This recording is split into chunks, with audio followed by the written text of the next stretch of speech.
Morning, boys. Jim? Would you?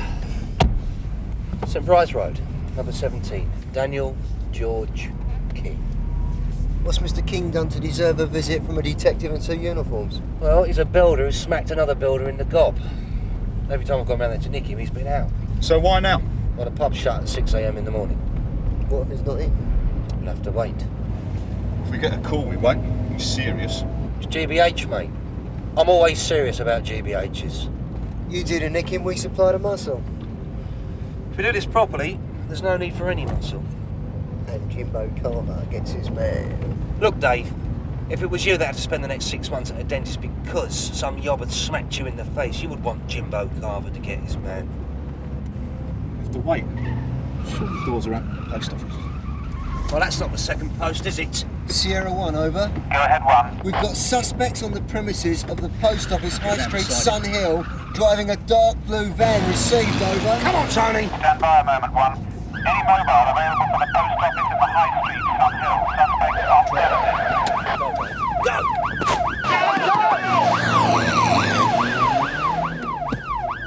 Come on, my son!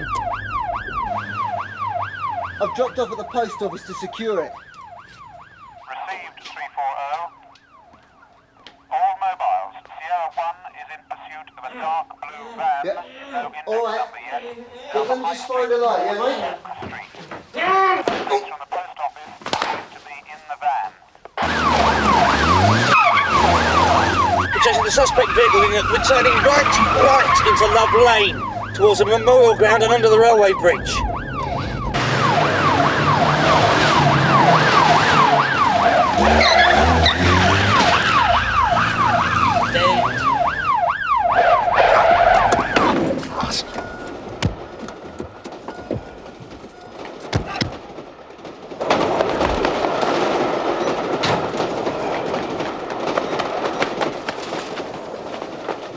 We're chasing them on foot! Fight in the river! Heading towards the playing field!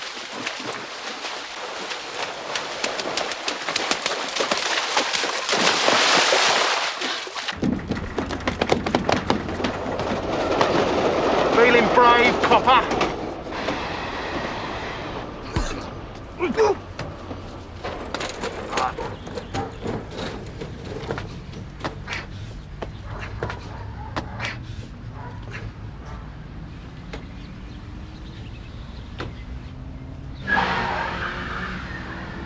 Any luck, Jim? What's it look like?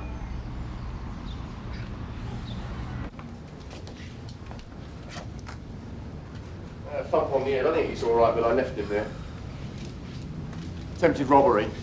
Held up the key holder at home, brought him here, came in through the front door using the key, then waited for the time lock on the safe to go off. It's a two-key situation. The manager has one, the member of staff, lazy here, he has the other one. Same bloke every night? No, a different member of staff. They choose them every day at random. Go on. Well, I suppose the plan was that the manager gets here at about 8:30, comes through the door and finds himself facing a double-barrel shotgun. Excuse me.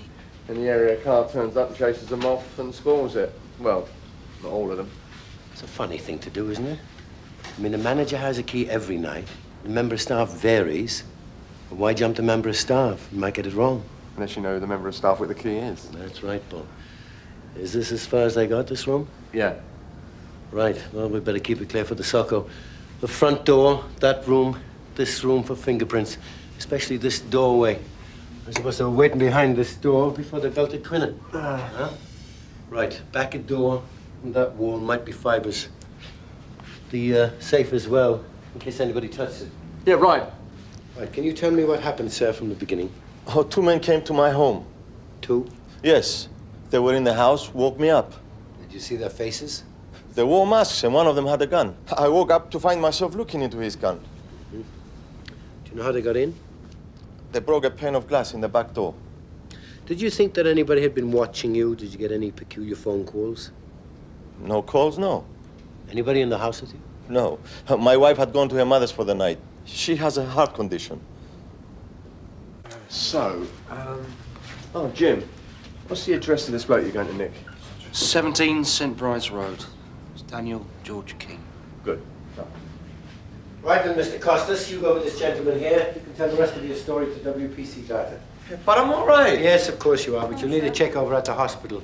You go along with the ambulance man, and I'll come and see you later and take a statement, all right? Okay, go and pick up George Garfield and then get over to 17 St. Bride's Road and pick up this Daniel George King, grievous bodily harm, all right, Reg? Okay, sir. Is he fine, isn't he?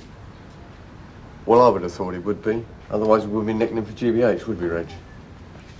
All right, I'll finish up here and then I'll catch you up. Yes, Roach? That's me. Tom Naylor, Post Office Special Investigation. This is Keith Yale, branch manager. You got here quick. Mr. Naylor picked me up the minute he heard from your station. Would you wait here a moment? Descriptions? 2 men, dark clothes, 1 medium build, 1 very tall, 6'4". That's all, sorry. Wearing masks. Did they say anything? Feeling brave, the one with the gun said to me. Where'd you reckon he's from? London. That it? Right, sir. You finished with Tony? Yeah, thanks. Right, cheers. Let's be having you. And listen, after you finish that, well, get yourself tied up first. You all right? Yeah. Wounded pride. Yeah, I know. Look on the bright side. You could have a whacking great hole in you. I want you to go and see Mrs. Costas. She's the wife of the man who was held up here. You get the address from Data. She's gone down to the hospital with him. Well, what shall I ask is Mrs. Costas? You can ask her what you want. What I want to know is how they're fixed. Money, lifestyle and that. What I really want to know is how she conveniently went out for the evening on the very night her husband was being kidnapped by armed robbers.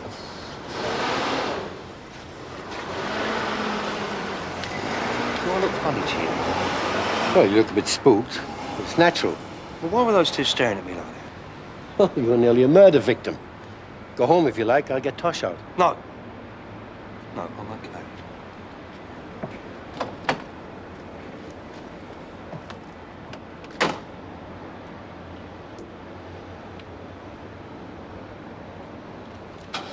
Sorry to have kept you waiting, gentlemen. How much is in there? £392,000 in cash and negotiable items, give or take a bit of loose change. How do you get into it? You need me, plus the other key holder, any time after 8. Time lock. You're a lucky man, eh? How's that? Well, if our area car hadn't spotted them, those tow rags would have ruined your day.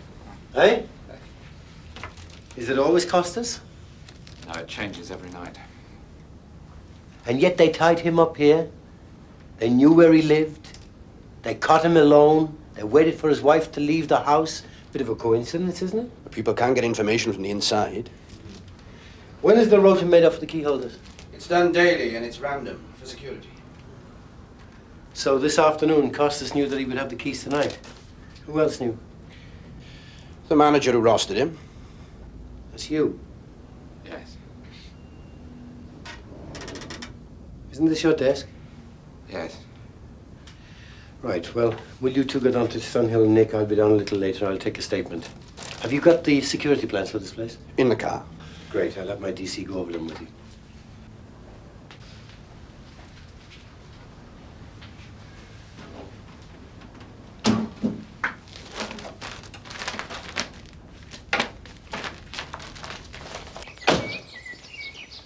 Go stand outside the back door, George. Okay, see the size to leg it.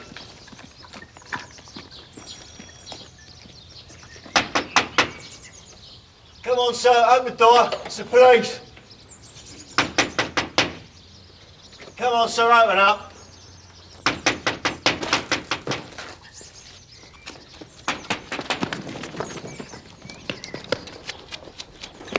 You haven't lost him, have you?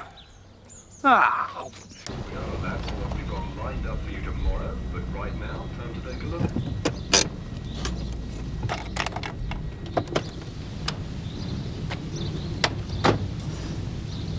Mrs. Costas? Who are you? Detective Constable Carver, Sunhill CID. I'm on my way to the hospital. My husband called me. He's all right now, I've just seen him. Well, now he might be. What were you people up to when my husband was attacked in his own home? I've just got a couple of questions, Mrs. Costas. So ask me them there. My husband is in hospital. I know, and I'm here. You're parked in my way. That's a very nice car you drive, Mrs. Costas. Thank you. Your car is still in my way. Well, just a couple of questions before you go, okay? It is not okay. Are you so insensitive that you can't understand my husband was held up at gunpoint? Now, excuse me, my husband is in hospital and I have to go there. If he's well enough to phone you, he's well enough to wait for 5 minutes. There are only 2 men who could have arranged that post office knockover. It's Costas in the hospital and Yale the manager. I sent him home.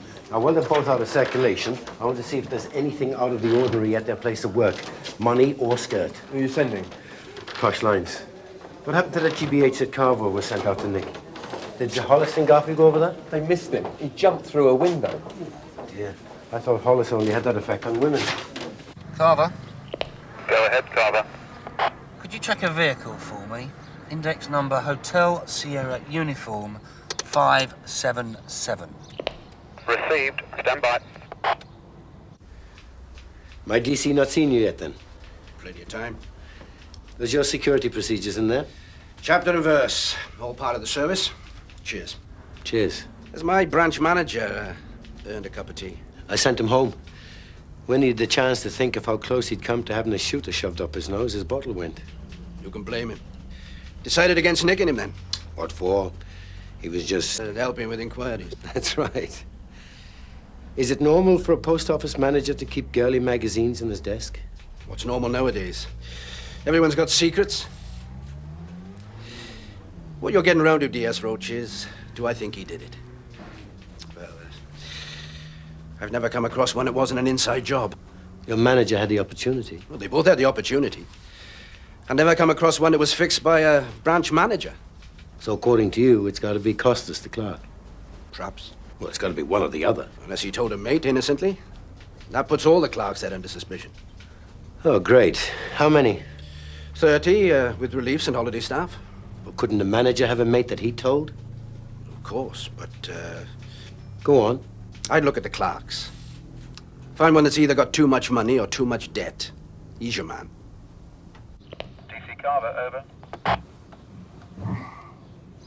Go ahead. Your index number, Hotel Sierra Uniform 577, belongs to a Mr. Nicholas Costas, 15 Rose Gardens, Sun Hill. Received, over. Received. Please confirm that's Mr. Costas, not Mrs. Costas, over. Mr. Definitely. Could you pass that information on to DS Roach? You'll find it interesting. Okay, Jim, will do. That bloke must be the only post office clerk in England who goes to work in a Mercedes 500. That post office guy, Costas, owns a Merc and a house in Rose Gardens. Smart address. Very select. 180 grand for the house, I reckon. That's big money for a man on 10 grand a year. How does he explain it? He hasn't yet. Carver's been round to see his wife. She wasn't very forthcoming. She reckons she's from a wealthy family, and that was that. I'm off down to the hospital to see if I can't embarrass them into telling me now before we get into warrants and all that rigmarole. And if not? If not, I'll nick him. Would that mean the manager's dropped out of the equation? No, I sent Carver on to see him.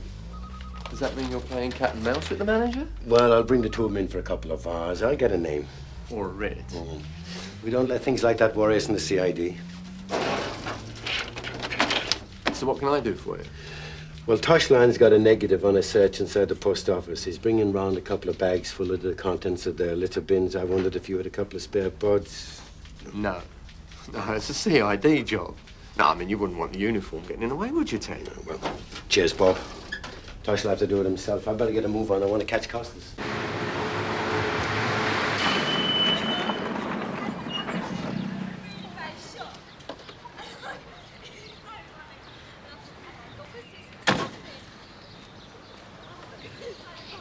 Well, you've got to believe me. Oh, my God, it's that copper. Remember me? Oh, so you haven't got a phone, then? That was my girlfriend. Didn't want my wife to hear. Of course it was your girlfriend. What's her name? What's her number? I couldn't possibly give you her name. What, tall? Wears a funny hat, carries a shotgun. What? Get in the car. Why? But isn't it obvious? No. There's only one reason you're out here making phone calls. So that I can talk without my Now, wife... cut the cowshed confetti. But it's true. You were talking to those tow rags that held up your branch this morning. That's the only reason you're out here. Now get in the car. Why? Because I'm nicking you, that's why. Now get in. But my house is just here. Can't I tell my wife where I'm going? Carver, Receiving Carver, over. have you got someone who can accompany me in with the prisoner? The short answer is no, mate.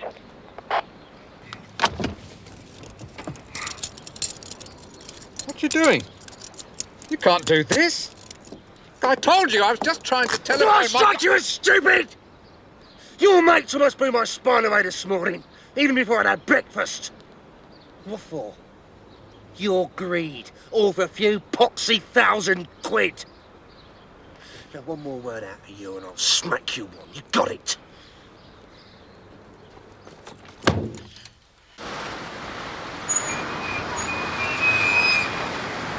Πολύ ωραία να μας σκοτώσουν, να μας πιάνουν και να έχω την αστυνομία τώρα με τραβάει. Thanks, Norika. They're not happy at being made to wait. I bet they're not. How's Quinnan? Oh, he's all right. We're going to keep him in for observation. Would you get out of the car, please, Mr. Costas? Why should he? My husband's a sick man. No, I'm not. Just get out of the car. I'll give it to you straight, Mr. Costas. You are the main suspect in a serious robbery offence, and you have got miles too much money for the position you hold. Now, I want you to come down to the police station with me, all right? Why should he? We've done nothing. Just get in the car. No, I'm not. Come on, get in the car. Mrs. Goodwin. All right, that's enough. Now, you're under arrest for suspicion of attempted armed robbery, and you are under arrest for assault on police. Now, get in the car. Go on, in your bed. There's this gambling club down Hawk Street. The Golden Bow, it's called. It's a joke name. So? So, I went there. Ran up a big tab. What's on? The ponies a bit. Poker, mostly. Why? Don't know. I was bored, I suppose. Well, only you know that, mate. Wanted a bit of excitement, I suppose. And I lost a lot of money. How much? I couldn't pay. I mean, I don't know, I couldn't stop playing, I couldn't pay. And they let you? Oh, yes. On and on. I ended up into them for 7,000 quid. I just couldn't pay. They said there was a way out. An easy way out. I'm sorry. I didn't think anyone was going to get hurt.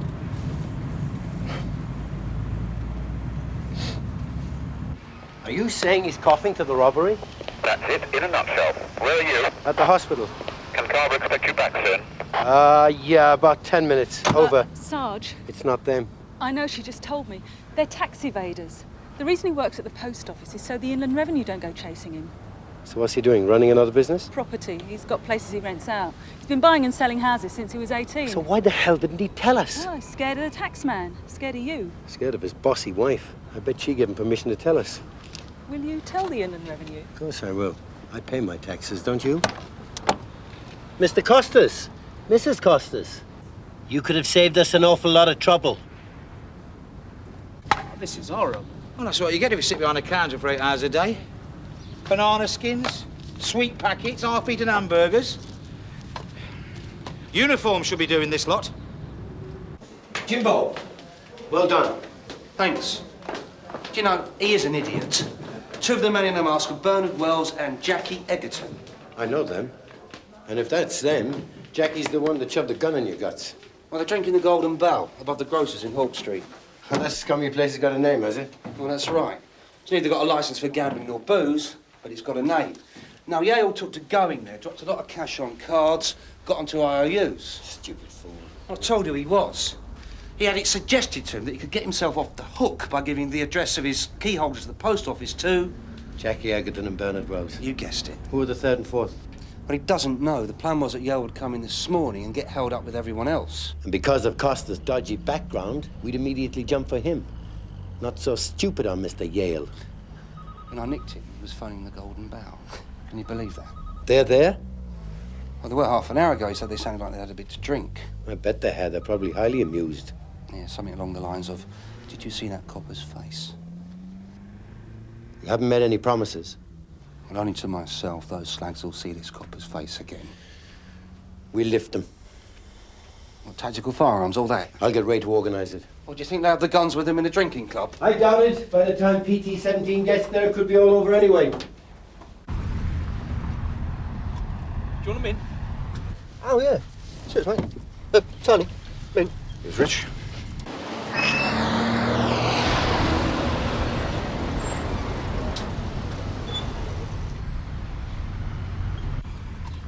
Oh, sorry. They're in there. In the card school? Just drinking. Can I have a couple of your men to go around and join Carver?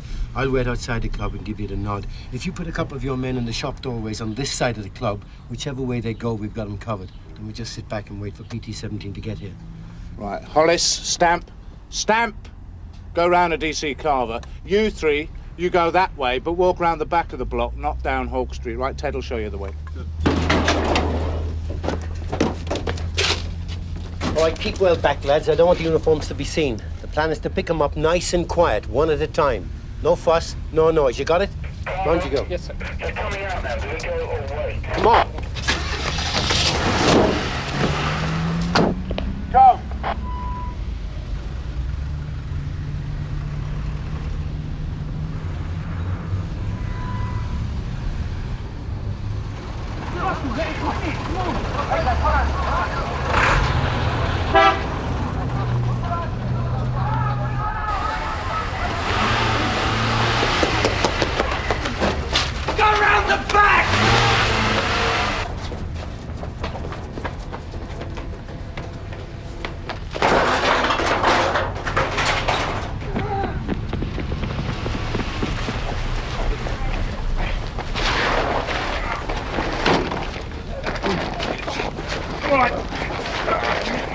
Get him out! I've got him. Come on! You feeling brave, Jackie? You changed your underpants, copper! Get in there!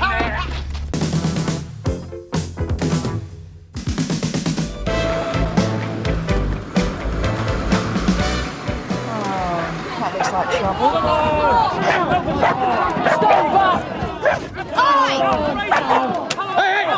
Hold it! Put the barrel down, sir. Put the barrel down. Have it. It's his neck I want. They've got our money and he won't open the door. All right, can we just move away from the door, please? Thank you. It's all right, sir. You can open the door now. Out! Out! Out! Out!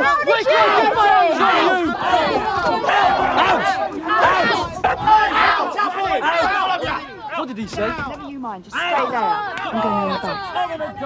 £2,000 I paid only last week. The holiday of a lifetime. All gone. Yeah. Mr. Deakins. This one's been a bit slippery.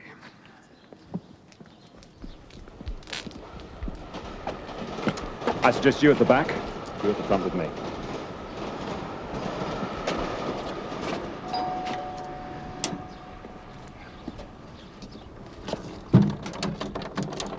Mr. Latif, Mr. Nazir Latif, my name's Deakins. I'm from the Immigration Office. I'm looking for Tahira Hassan. I have information that she's here. I have a legal right to search the house, and any obstruction is an offence. You see the police officer here? And who are you? Laurie Fisher.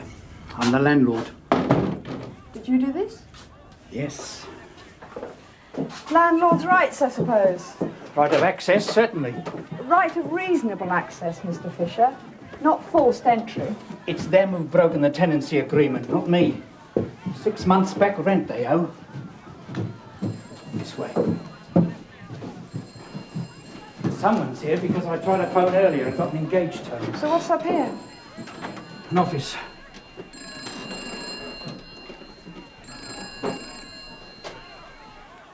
No, I'm afraid the office is closed. I'm afraid I can't help you.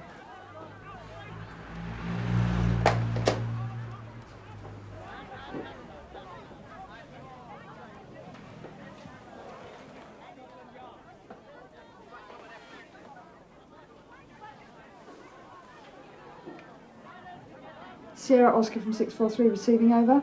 Sierra Oscar receiving. Yeah, I've got a body here, Dave. I've always said so, June. Look, stop prattling about. Can you get me the inspector and also somebody from CID? Do you know him? I don't know. Would you have a look, please, Mr. Fisher? Well, do you know him? Yes. Yes. Don't come further or I hit. Mr. Latif! You're committing an offence, Mr. Latif. I say no further. The girl must go back. No! It's getting physical! Right, sir. Let's stop playing silly buggers, shall we? I want you to shut up and we sort this out quietly, all right? You all right?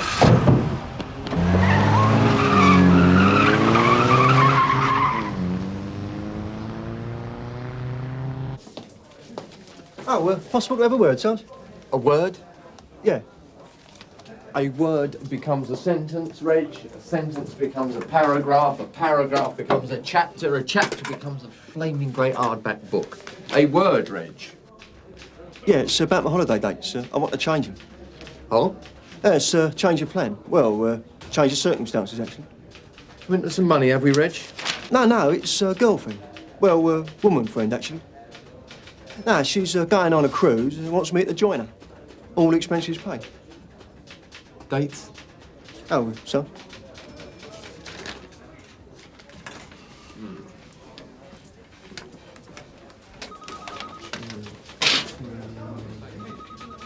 No.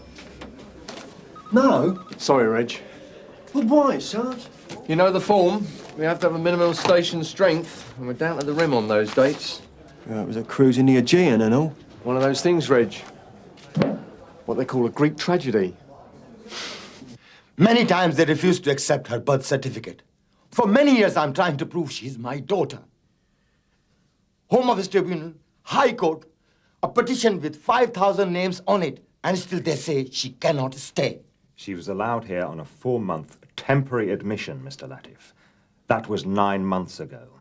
Send her away, they say. Who's going to look after her, eh? I ask. You've been hiding her as an illegal for 5 months now. Yes! Yes, as long as it takes to prove her case. You're breaking the law, Mr. Latif. She's my daughter, sir. My baby.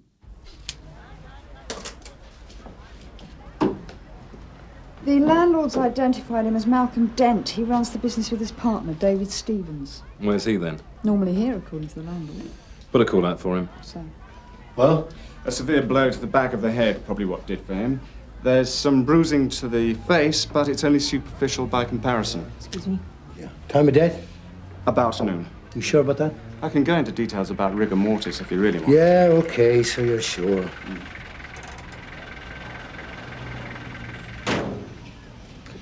The mortuary van's arrived.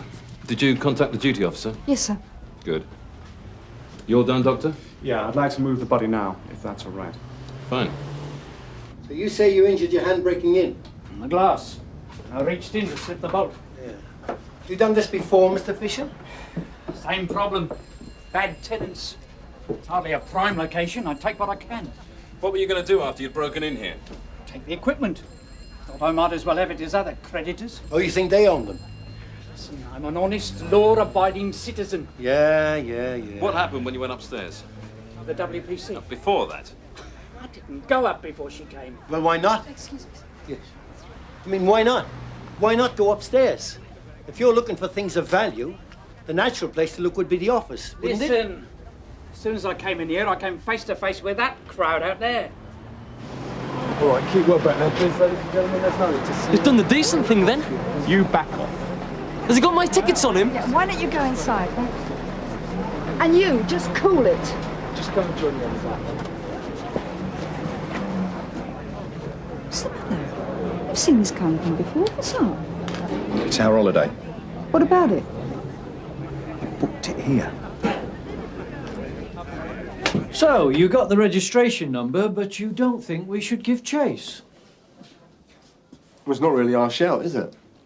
I mean, the girl could have disappeared anywhere into the Muslim community. Could stir things up something terrible. Well, we can't turn our backs on it. Apparently, this girl's due on a flight out of Heathrow in 3 hours. Have you charged Latif? Not yet, sir. Why not? We're not certain what to charge him with. Latif seems to think his solicitor's coming up with the proof. What proof? That she's his natural daughter. The immigration people seem to think it's just another delaying tactic. You two follow things up. Make some inquiries, OK? Like where, sir? I mean... Oh, use your head, lad. I suggest you try Pope Road. That's where most of them live. And for God's sake, use some tact. Keep him in hand, Kathy, all right? Sir. If she's not on that flight today, they'll only have to get her on the next one.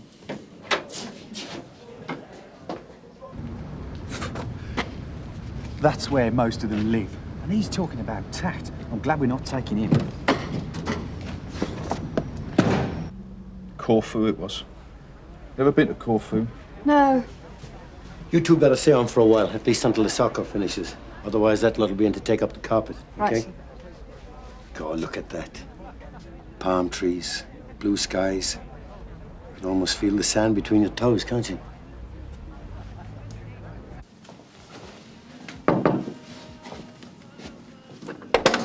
Yes. Miss Green, Detective Chief Inspector Ray, Detective Sergeant Gregg, Sunhill CID. Come in. Well, I am sorry to hear that, Julie. Do you want Tony to call you or what? Leave it to the end of his shift. Yeah, well, I'll tell him. Bye. That was Tony's girlfriend. Yeah. His holiday in Corfu's down the drain. Oh, no. How long have you lived with Mr. Stevens, Miss Green? 3 years. Why? I just want to establish your relationship. He hasn't any other friends, for instance. You better not have. And today? He was with you this morning? Of course. And? He went to work. When? The usual time, I suppose. 8:30. I was asleep. What's this about? Does Mr. Stevens discuss his business affairs with you, Miss Green? Not really, no. Why? Voss Holidays ceased trading today. Did you know that? Cease trading? They've gone bust. He didn't say anything? No. Mr. Stevens isn't at his office and he's not here. Where do you think he might be? Ask Malcolm Dent. He's his business partner. We would. But he's dead. Dead? How? We don't know yet. How well did you know Mr. Dent, Miss Green? Not very. About as well as you know your boyfriend. Listen, we didn't talk about his business, all right? Is that a crime? Not at all. Do you mind if we take a look at some of Mr. Stevens' personal things? Like what? Clothes, suitcases, papers. Sure. Where does he keep his passport? Corfu is a magical island you're bound to fall in love with. It has a superb sunny climate, spectacular scenery, dazzling beaches. The sun doesn't suit me. Brings me out in red blotches. Delightful locals and the ever-present taverna offer not just food and drink, but an unhurried style of life that's a balm to the soul. And then you've got all the hassle of getting there. Whispering Sands Hotel. Put it away, you drive yourself nuts. Wonder if Julie's heard. It was my suggestion we came here. Do me a favour, Julie. Don't say anything at the station. Of course I won't if you don't want me to. You know what it'd be like. So sorry, Tony. What a shame about your holiday. So sorry. It's sun I want, not sympathy.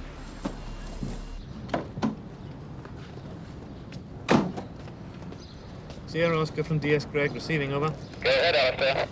Yeah, it looks like Stevens is on the hoof. He took his toothbrush and passport with him this morning. Can you get an Old Port's message? Will do. Cheers. So what's your guess, Gov? Is he going for the Nile cruise or the Orient Express? If the lads at the port do their stuff, he'll be grateful for a fishing smack out of Deal Harbour. Look, why don't I bring them up to you, eh? Yeah, all right. I've just heard about Stamp's holiday, Sarge. Yeah? Yeah, thought perhaps I could have a word. Well, you want permission to start up a collection for him? Well, no. Will surprise me. Well, I just thought, like, if his holiday's fallen through, he might want different dates for his leave. So? Well, I want to be first in the frame for those weeks, Sarge. Too late. Join the queue. No, but Sarge, Look, as far as I'm concerned, Stamp's dates stay the same until I hear differently. Makes no difference to the roster whether he's going to Corfu or Camden.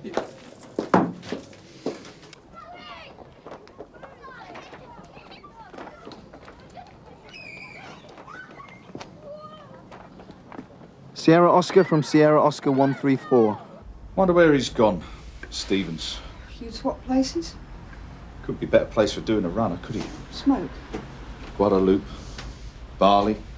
Lying on a sun-kissed shore, oiling his back with my dosh. Hey, can you smell smoke? Julie and me spent hours looking through those flaming brochures. I can smell cigarette smoke at 100 paces.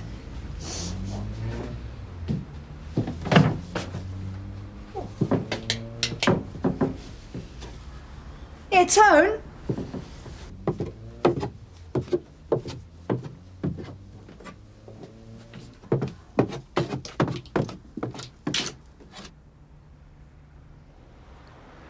Tony? Seen anyone? No. Great. We better knock on some doors. Mr. Crane, sir. Chief Solicitor. We've been waiting. And so have I, Inspector. But the news is good. Wonderful. This is Mr. Deakins, the immigration officer. Hello. Where's Mr. Latif? He's in the custody area. Could I see him now and put the poor man out of his misery? What news have you brought exactly? Surely he's told you. Mr. Latif's tried every means of evading Home Office rulings. There can be no further reviews. If you've any influence on him, tell him to surrender the girl now before he gets deported himself. But I have it. Final and incontrovertible proof that she's his natural daughter. A DNA blood test. The laboratory have identified at least 34 genetic fingerprint bands, which match those of Latif and his wife. It changes everything. Not as far as I'm concerned. But there can be no doubt. My job is to get that girl on flight PK790 to Islamabad. Until that order's countermanded, that's what I intend to do. Then call the Home Office and present the facts.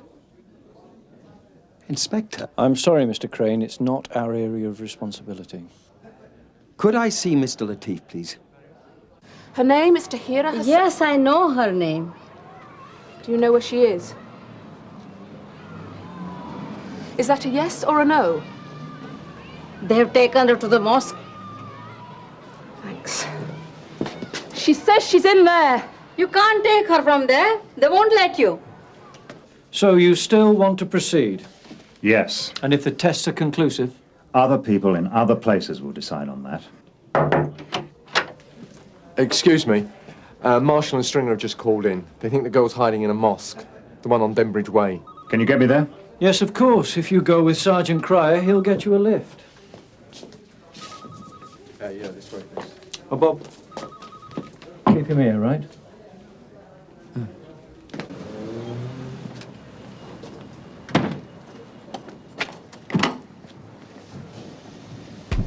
Oh, yeah. Mind your head, sir. Look, it really is very urgent. No sign of a car yet. Any minute now, sir. To have it. Thank you, I'll wait. Excuse me. Taxi! Taxi! Mosque in Denbridge Way.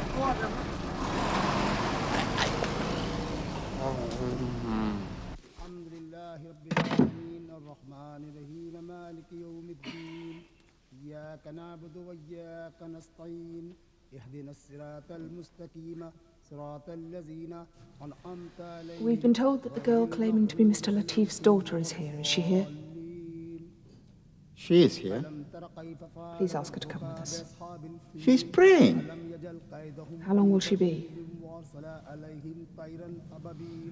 We don't wish to offend anyone here, but she is breaking the law. We recognize only one law in this house. The law applies to everyone, sir. Anywhere. Law that splits families, sends children from their fathers. If you could just let us speak to her. We're not going to leave without her.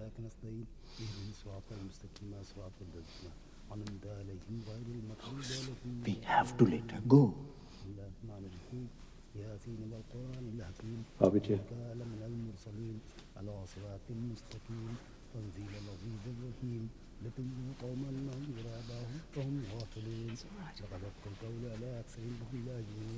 I'm sure he'll understand if you interrupt the meeting.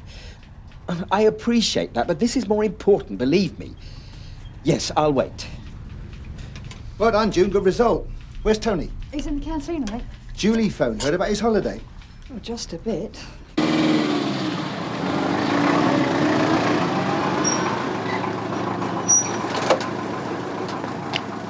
Wait there, okay?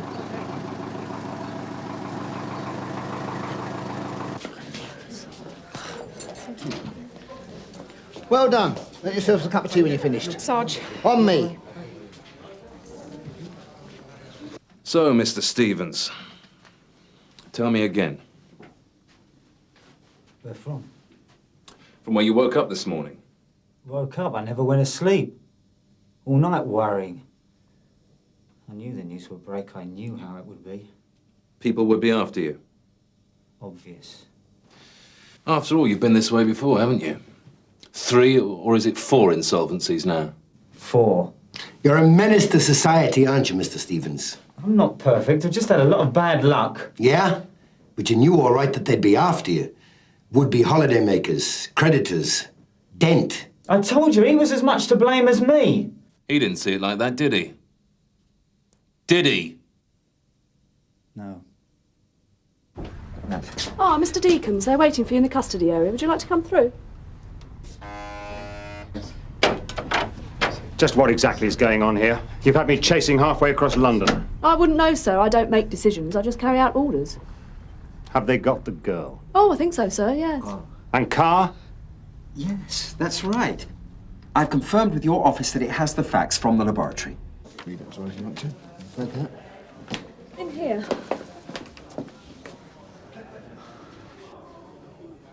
Wrong girl.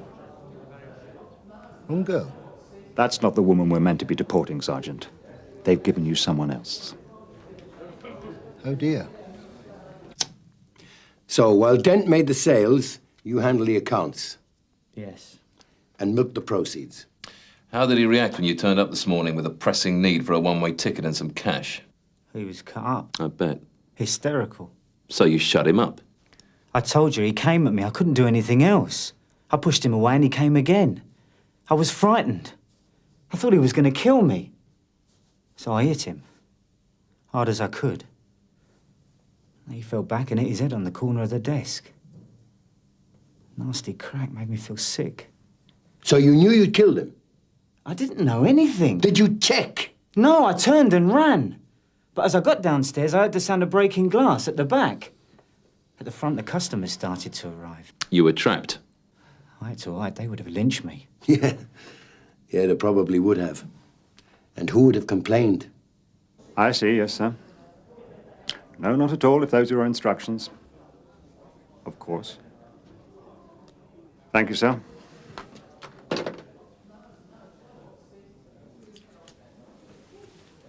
Well? We've agreed to look at the test results. The deportation order's quashed. Deferred. For 7 days. You may be back then. Not on this one, Inspector. I shall be off sick. Got anything? Unless the lab comes up with a surprise package, forget it. He's sticking to self-defense. Yeah. Yeah, he's a bandit, con man, a thief. But I believe him, and so will the jury.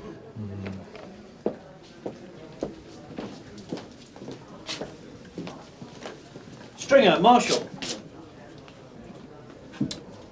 The Hassan job. Well done. Thank you, sir. Thank you, sir. Well, that's all then. Right. Thank you, sir. Doesn't he know we got the wrong one? Just keep walking, eh? Go on. Right then, Tony. Got a result, then, eh? Oh, no. I mean, you got your man. Well done. It's down to June, really, and incredible powers of smell. Oh, yeah. Well, she wouldn't last long in here then, would she? Well, Nick, Tony. I was just saying. Yeah? It was June who cuffed him. No, that's not what I heard. Listen. What? I don't want this. What? Look, I know what you two are up to, so jack it in, right? I'm not in the mood. Oh, do you know when you will be? What? In the mood. Well, end of the week. I can't wait much longer than that. What are you prattling on about? Your holiday dates. I want them if you don't. What's he say? No, he wants the same, only, well, I'm pulling seniority. Oi! That's fair enough. You what? That's about it, then, eh? Both of you. Get your asses out of here. Come on, Reg. Tony? Go!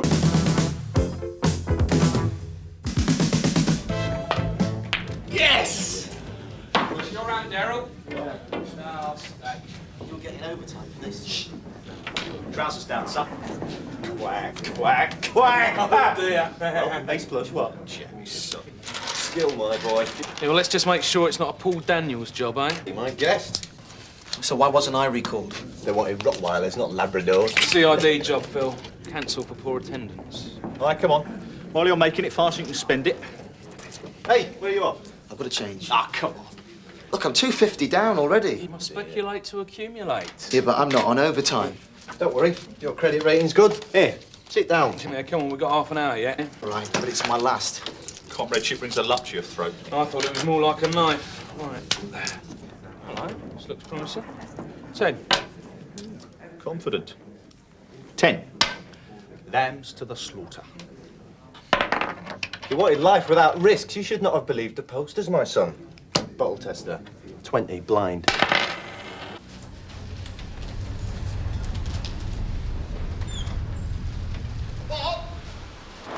Hello, Alec. Oh, I'd have preferred chocolates. Just come out of the closet. Special occasion. The anniversary. Congratulations. She'll love them, then, won't she? I should hope so. You know what it's like. You know, you get up in the morning, you have your breakfast, you go to work, you come home, you have your breakfast. Yeah, you just want to step off the sausage machine every now and again. I thought I was the philosopher. Well, there are surprises. Nah, it's too heavy for me. It's lunacy. There's no good cuddling them. It's all right, I'll take American Express. What you got? You need 20, son. But as I'm a gentleman and a scholar, I'll give you a fighting chance. Yours first, eh? Pair of fives. Fat ladies. Bed. Yeah. Right, let's have a look. Jack. Well, well. Queen of Tarts. Running flush, you just watch. Stop hanging out. 2 of clubs. Whoa! Lambs to the slaughter. Been a pleasure. Hey, no you don't. Oh, come on, you got to give us a chance to get our money back. What, like you were giving me? Don't get cocky. You shouldn't have joined if you're not prepared to take risks, son. He's due some problems. Don't worry, you'll get them. He's happy. Wait, wait! Where's the fire, Loxton? Sorry, Sarge. There's a smell about him. I thought my mother said his ears are too close to his head. It's what's going on inside that worries me. Oh, Sarge, chocolates would have done. No, he hates jumping out of aeroplanes. Find a bucket for me, will you? Hey, June. Lovely. Aren't you two supposed to be in the CAD room? Thanks for reminding us. Yeah, we'll get on with it, instead of standing there like a couple of bookends. Come on. I don't like being shown up. Oh, so that's what it was about, was it? Fattening me up for the kill. Smart ass, eh? No. 25 pence, pal. You what? 5p in the pound. Take a running jump. Right. You and me are going to have a bit of a sort out. You what? Nothing, Sergeant. It's okay, Sergeant. 134 from Sierra. Briefing room. Receiving over. Come on, move your ass, son. Receiving, go ahead. 8 Armstrong Crescent, please, Phil. An old lady with neighbour trouble. Will do. Good start, that. You sure there's nothing wrong? No, nothing, Sarge. More on-the-job training for you, Noah. And how? What's that? I was just saying, Sarge, this is going to give problems to the others. Anyone starts whining, you put them straight onto me. We'll do, Sarge. Sir Oscar to 134. Could you give me an update on your present assignment, please? Yeah, I'm speaking to the lady at Armstrong now. I'll give an update soon. Milk, no sugar. You've got an awful job. All them robbers. So, dear, exactly what is this problem with your neighbours? Well, they keep on photographing me. Pardon? Yeah, on the toilet.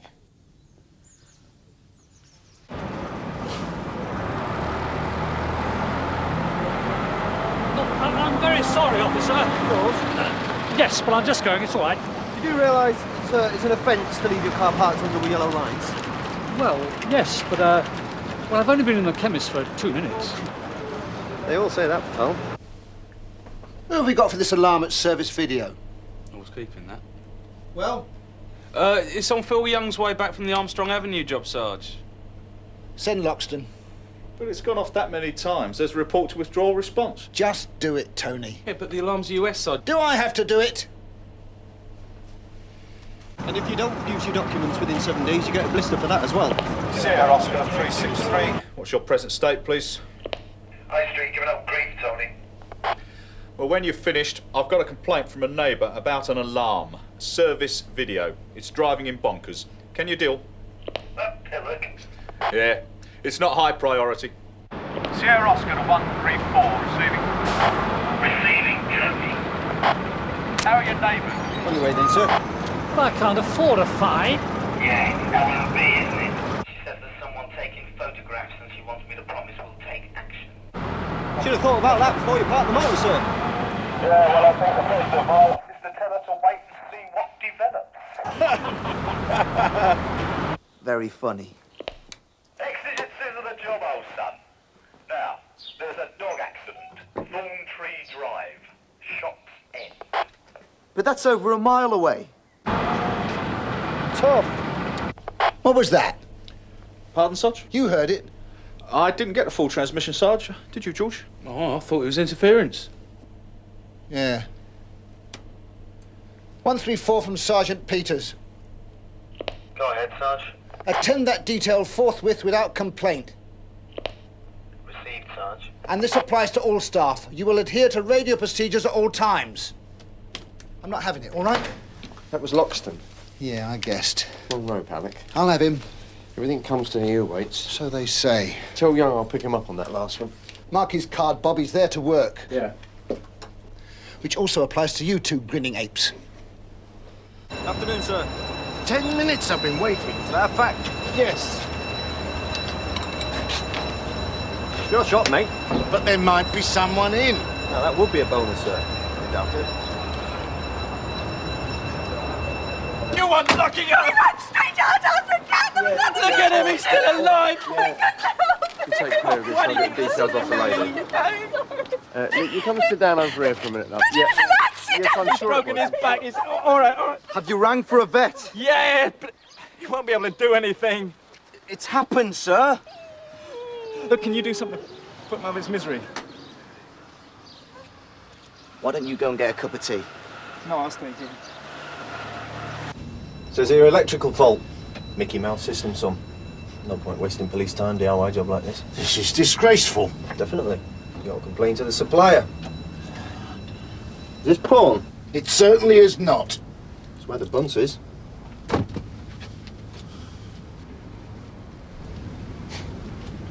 License to kill. I've not seen that. I reckon it's good. You know, I can't understand why you don't stay open all day. I would. If it's of any interest, business isn't viable until 6 o'clock. So, if you don't mind... Shame your alarm's so sensitive. Still. Reassuring to know everything's all right. Will there be a court case? No, that won't be necessary. It'll be reported as a damage-only accident. Someone will be in touch. I couldn't help it, you know. No, of course not. Don't worry. Please tell the gentleman if there's anything I can do. Of course I will. So, you all right? Yeah, Sarge. The vet will take care of it. Right, off you go then. That's it. Yeah. Just feel terrible. Now, don't blame yourself. Thanks. It doesn't make things any better. No. So? Not before time, the will of God. Sorry? The beast had the place terrorised. Oh, you a witness? Oh, you couldn't even go to the shops. Oh, I see, yes. Thank you. That's right. Ignore me. Yes, good afternoon, madam. Good riddance to bad rubbish. I feel guilty. You did the dog and the bloke a favour. Besides, you had no choice. I wish I could take it easier. So how'd you cope? I don't. Time for a cup of coffee and a sticky bun. Sierra Oscar from 363. Go ahead, 363. Going off the air for 5 minutes. Call the nature. What is your location, please? So? Sierra Oscar to 134. That's okay. Go ahead, Sierra Oscar. Can you go to 67 7 Polworth Drive. A lady there has an interesting story to tell you. This is getting out of hand. I'll meet you in the yard. Was that last transmission received, 134? Yes! Alex, Polworth. In private. Hold the fort a minute. What's going on? Sorry? But any amount of people could go on that last shout. It's on Young's patch. Yeah, but I'm beginning to smell a rat. What's Loxton doing? Why should Loxton spring to mind? Where is he? Call of nature, so he says. Cheers, love.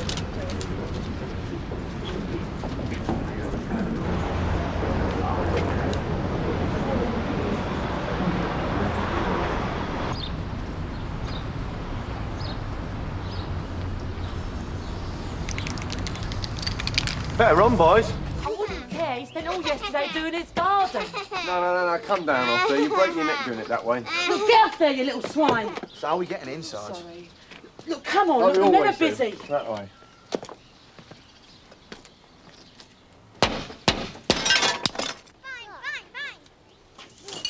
Oh, dear. Oi, stand back, please. All right, shut the door.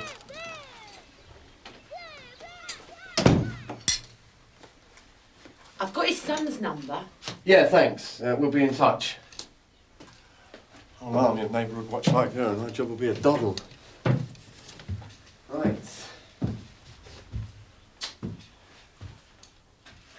Not our day, is it? Not really. I haven't done many stiffs before. Hey, what's your language? How do you know he's dead? Right, you do it by numbers. First, your best friend. I can't smell anything. Living things give off heat. Slightest thing and you'll smell it. So he must be dead then. He's not gone off yet. Poor bloke. Terrible. And we tend to treat these as straight up and downers, but they're not. You could be in a complicated murder or some contagious disease, something like that. Yeah, I know what you mean. So time now will save you savaging later. This one looks straight enough. But the first and most golden rule is all with compassion. Right? Now you stay here, I'll give you a shout if I need you.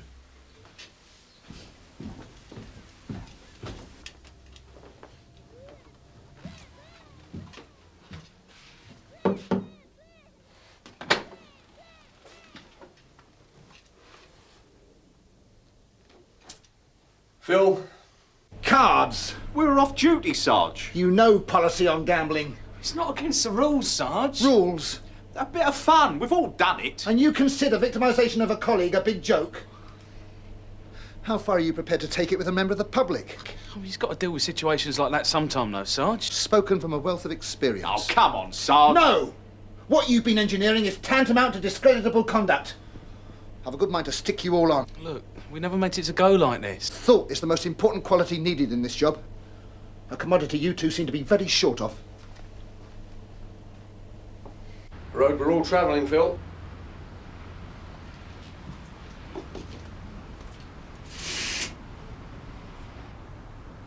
He's so peaceful. That's the way to go. In your 70s, in your own bed, in one piece. But his arms, who laid him out? Oh, perhaps he lay like that on purpose. Then he was collected. He's a good-looking bloke. His family around him. Right, so what's the drill now? Family, GP, duty officer, CID, and coroner's office. And we check the house from top to bottom. Right, what for? Signs of forced entry, property of value.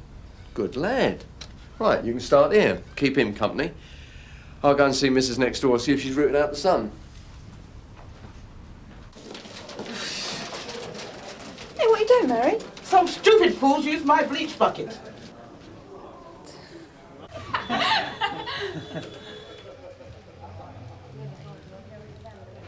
You're the landlord, right? No, a manager. Yeah. It's a free house. Nice. Oh, just thought I'd introduce myself. You'll be seeing me around from time to time. So if you get any bother, give us a shout. It's all right, mate. I don't get bothered. Good. Well, let's hope it stays that way, shall we? Oh, it will.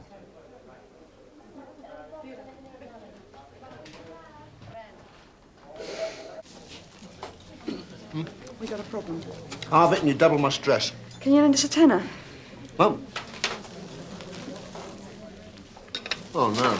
Look, I might be able to get some more down the market, but I've only got that much. There's a fiver. Go and see the Grimm brothers and get $2.50 off each of them. What, twist and bust? Yeah, and if they don't cough up, I want to know. That's all. Natural causes, Doctor? Probably. But as I haven't seen him for 8 years, I can't issue a death certificate. It's not post-mortem, is it? Sorry. It's just ridiculous, isn't it? I don't make the rules, Sergeant. Right. I mean, if I sign a death certificate and it's questioned, the coroner will have my guts for garters. Of course, you're right. You've confirmed death. We'll take it from here. You've contacted the son? He's on his way. I won't forget him in a hurry. Anyway, old Mr. Conroy's out of it now. If you need a statement, please don't hesitate. Right. Found anything yet? Army passbook, birth certificate, a couple of premium bonds. Yes, there's always premium bonds. Right, Doctor. I'll see you out there. Fine. Cheerio. Yeah, bye. Right, you carry on here. I'll be outside.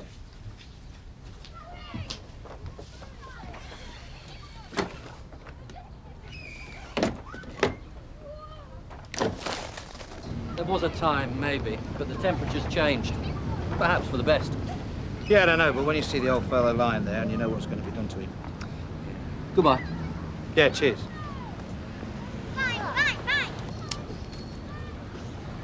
Just seemed like a terrible waste.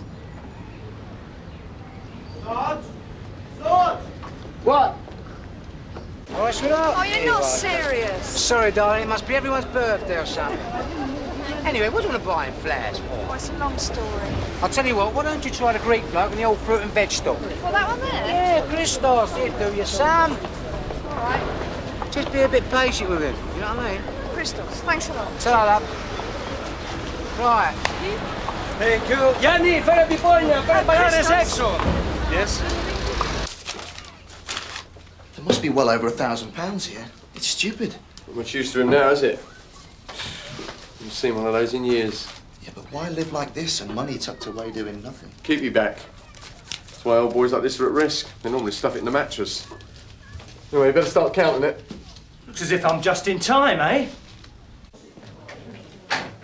Where are you going? Ref, Sarge. Have you paid that £2.50? Yeah. What is this? I mean, it wasn't anything to do with me, was Don't it? worry, you get your money. Just wanted to know what it's about. And I want you back in there in 5 minutes. Oh, look, Sarge. Jude, no luck. Well, sort of. What do you mean?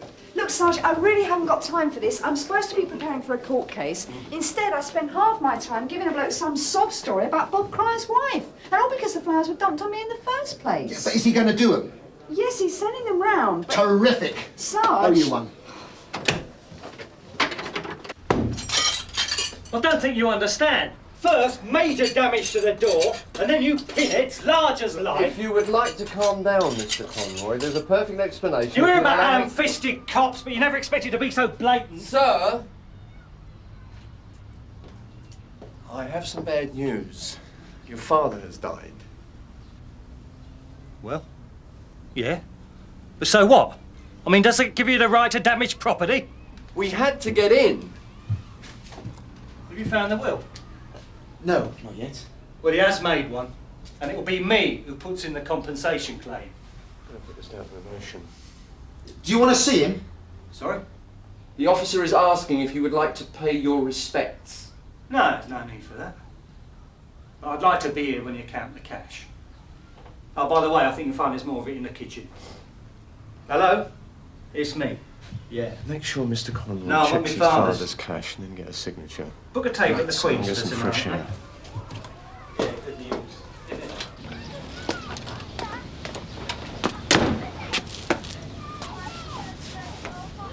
And what really knocks me is Loxton's put us in the frame and we're taking the flak. Peter's just having a pop, George. No, I'm not so sure.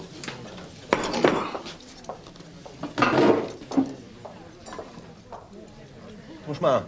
Uncle Alec been smacking your delicate wrist? Hope it chokes you. Come on, girls. Well, wrong time of the month, is it? Your strategy of giving Young the runaround on the table has blown up. Peters is talking about putting us on report. Son, you're naive. Supervision is about control of men, right? If he puts pen to paper, it looks like he's losing his grip. Your bottle's going. I reckon you owe him all a drink, the old mate. No problem. Trevor will come up this afternoon. Rumour has it young has to dance to a PM with that stiff. Shame. Yeah, it was a good test. Big fry-up after a post-mortem. You're not putting me off, son.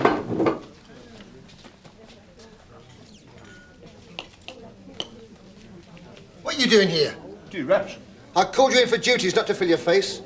There's a bloke waiting for you in the front office. Wants to make a complaint. Green Man, Farquhar Street. Ring any bells? All right. I'll just finish it. Now! 1,235. Great. Should be able to afford a decent send-off. I'll be able to afford a lot more than that. If you'd like to sign this, sir.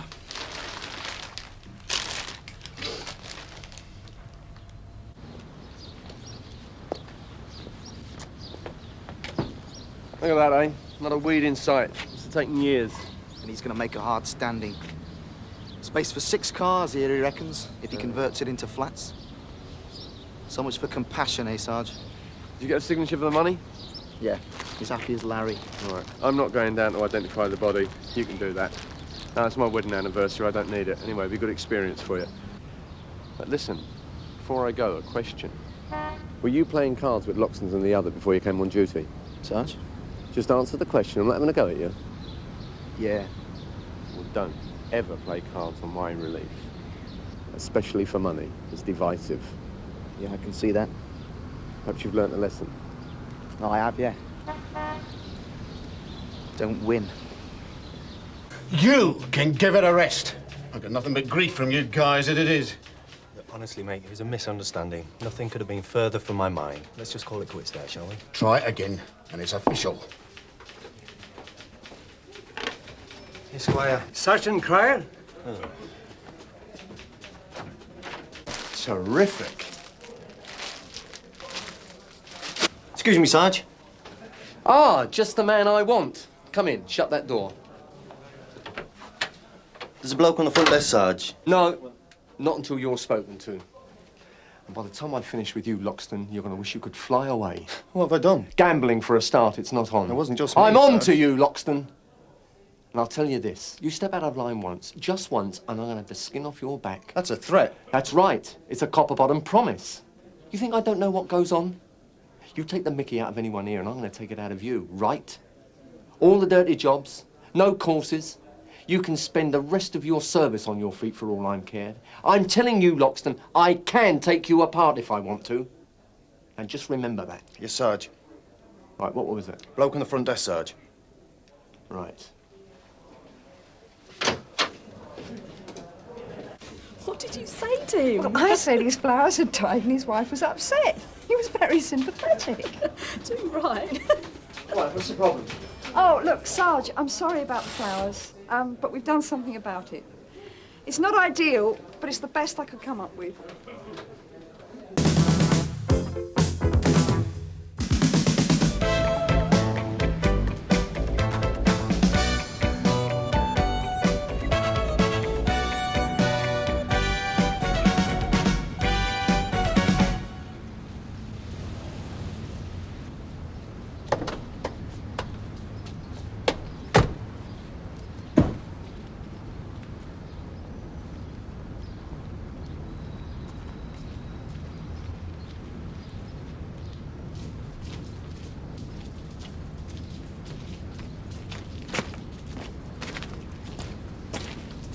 Hello, lads. Personalised number plate job, then, is it? Rob, go on! Hey, come here! Fella! Come here!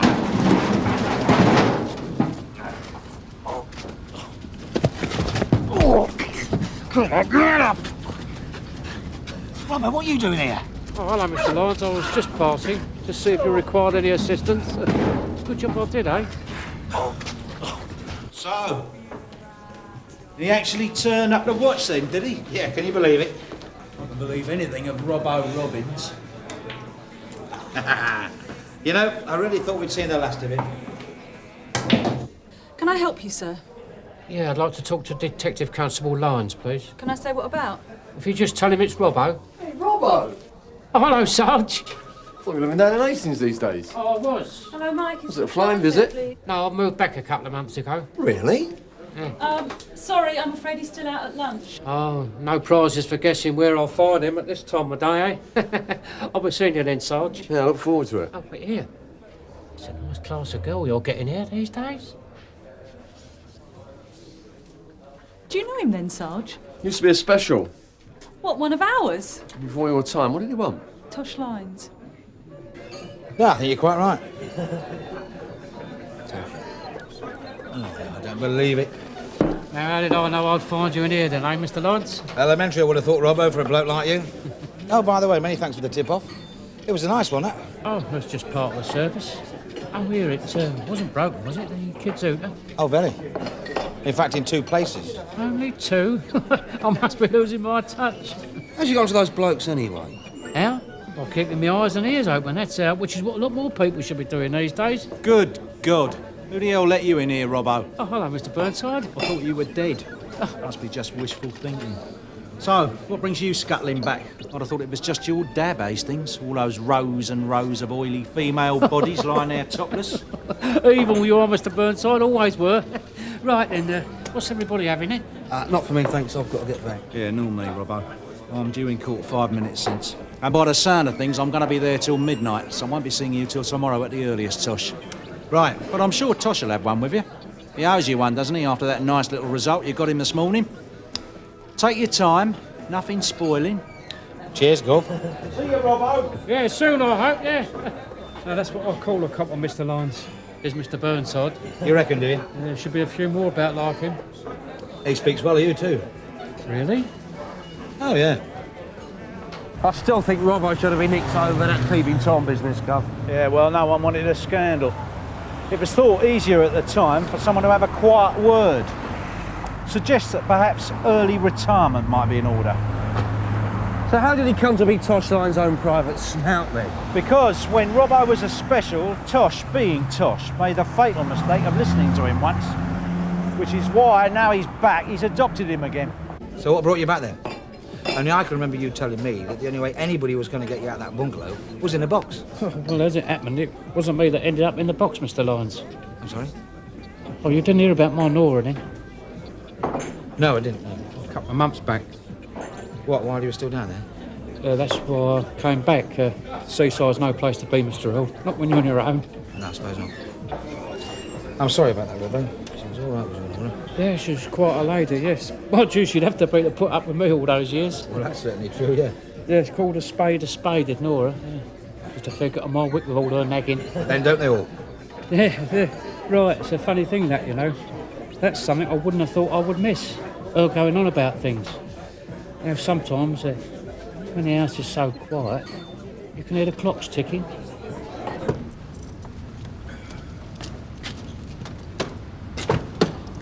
Morning, sir. Morning. Morning. Let the lights off, sir. We'll turn them off then.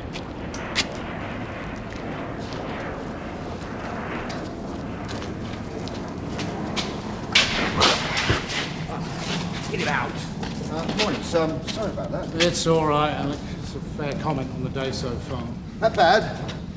I woke up this morning with a feeling today was going to be bad. Nothing has yet happened to make me feel otherwise. Everything becomes a wind-up. Everything usually is a wind-up, Alec. Best thing to do is to close your office door. Yeah. And tell the world to foxtrot Oscar. I noticed the chief super's in already. Marvellous. Morning, Tom. Morning, sir. Can I get you a drink? Does it do margaritas? With milk and sugar. How else do you drink them? Morning, sir.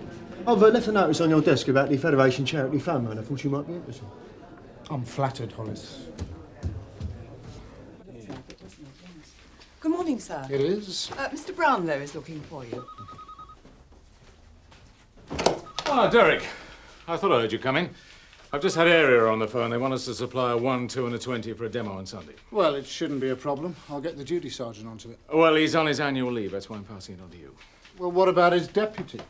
Oh, he's on sick leave. His wife's giving birth. So I'm delegating Derek, and I'm delegating this to you, all right? Fine, sir. I'll get it sorted. Thank you. They want the numbers today, so ASAP. Oh, Derek. Do you, close the door?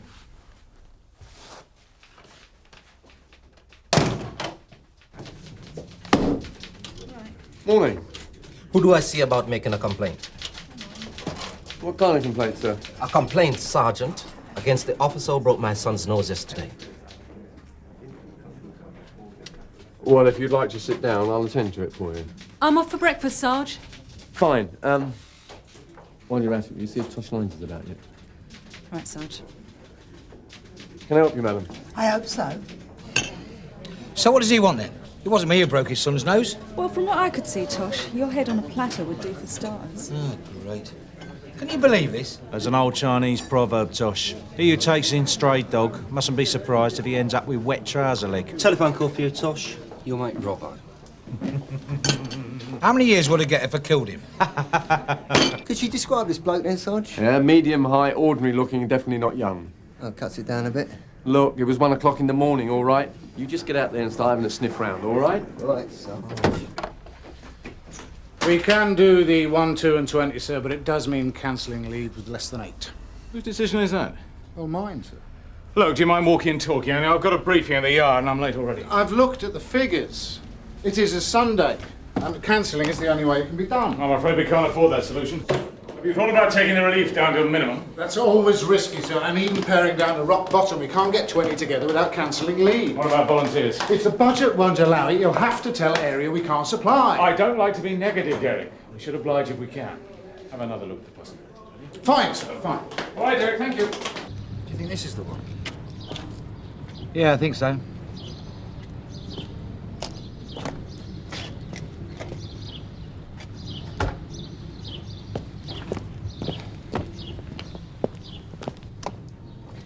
That was quick. Yeah. You dropped us right in it with that bloke you hit yesterday. Do what? That kid. He's thinking of pressing charges. Oh, I'm sorry about that, Mr. Lawrence. I mean, if it comes to court, of course I'll testify it was me. I mean, I was only doing my duty, having a go like any good citizen should. That makes me feel a lot better. What's going on, Robbo? You'll see. Come on.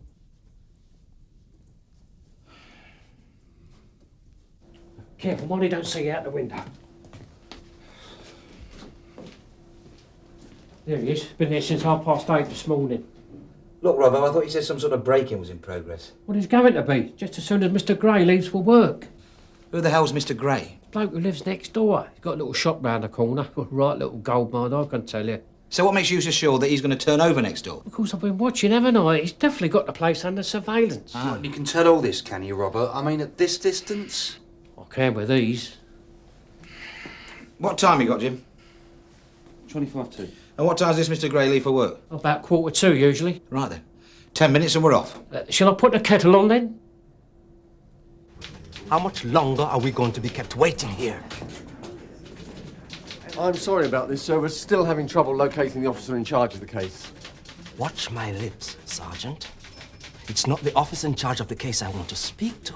It's somebody in charge of him. Now, are you going to get me somebody, or would you rather I come back with my solicitor? Well, if you'd like to sit down again, Mr. Johnson, I'll try again, OK?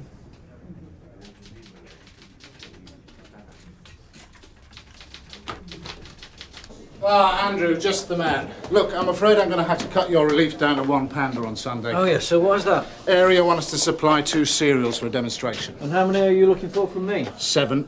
Look, I know it leaves you bare, but the home beat are on. Not really the point, though, is it? I'm sure most of the lads wouldn't object to cancelling leave. I could use the overtime myself. Mr. Brownlow won't wear it. I have tried. Funny old smell. Yeah. One of the first things you stopped changing your socks, they reckon, when you left on your own. Ah, Robbo. So you reckon your neighbour next door is worth a bob or two, is he? Oh, yeah, coining it, yeah. Is he declaring it all? That's what I'd like to know. Is there a Mrs. Gray? Yeah, right sluttish cow, if you ask me. Yeah, not a bad-looking piece, though, for her age. Where is she now, then? Tucked up in bed, I shouldn't wonder. She's got a job as a croupier or something in that casino in town. And she's in for a shock if this geezer out there is a burglar. No, she doesn't get in till late. She's dead to the world till tea time. He won't know that, will he? Well, he should do if he's done his homework on the place. Is this Gray now? Yeah, that's him, yeah. Hey, let's have a look.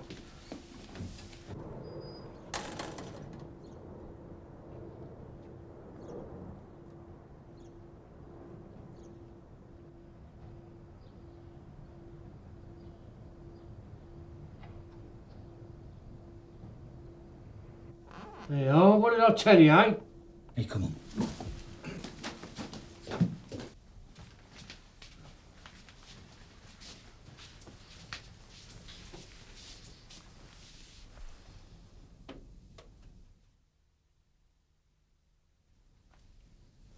Right, Jim, you take the front.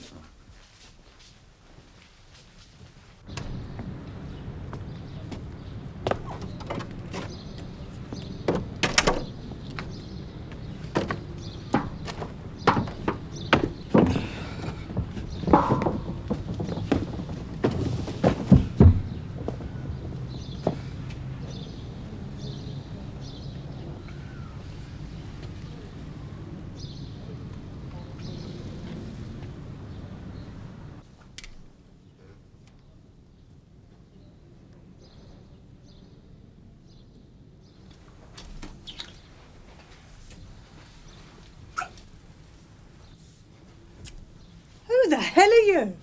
It's all right, Mrs. No cause for concern. I'm from Sunhill Police. What do you want? Well, we got a telephone call from one of your neighbours. Someone suspicious hanging around. And, well, when I saw your companion here coming in through the patio, we naturally jumped to the conclusion that some sort of burglary was taking place. You're telling me that you've just walked in through my patio windows just like that? Well, yes. How dare you? Now, look, Mrs. Gray, I mean, I've tried to explain. Of course he has, Carol. I mean, there's no harm done. We don't want any fuss, do we?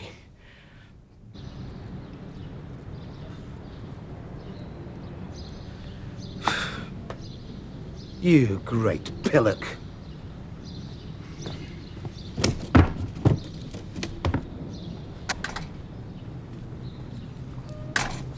Who are you? DC Carver, Sunhill Police. Oh, my God. Carol! Carol! What the hell's going on, Tosh? No! No! Excuse me, I'll get out. Come on.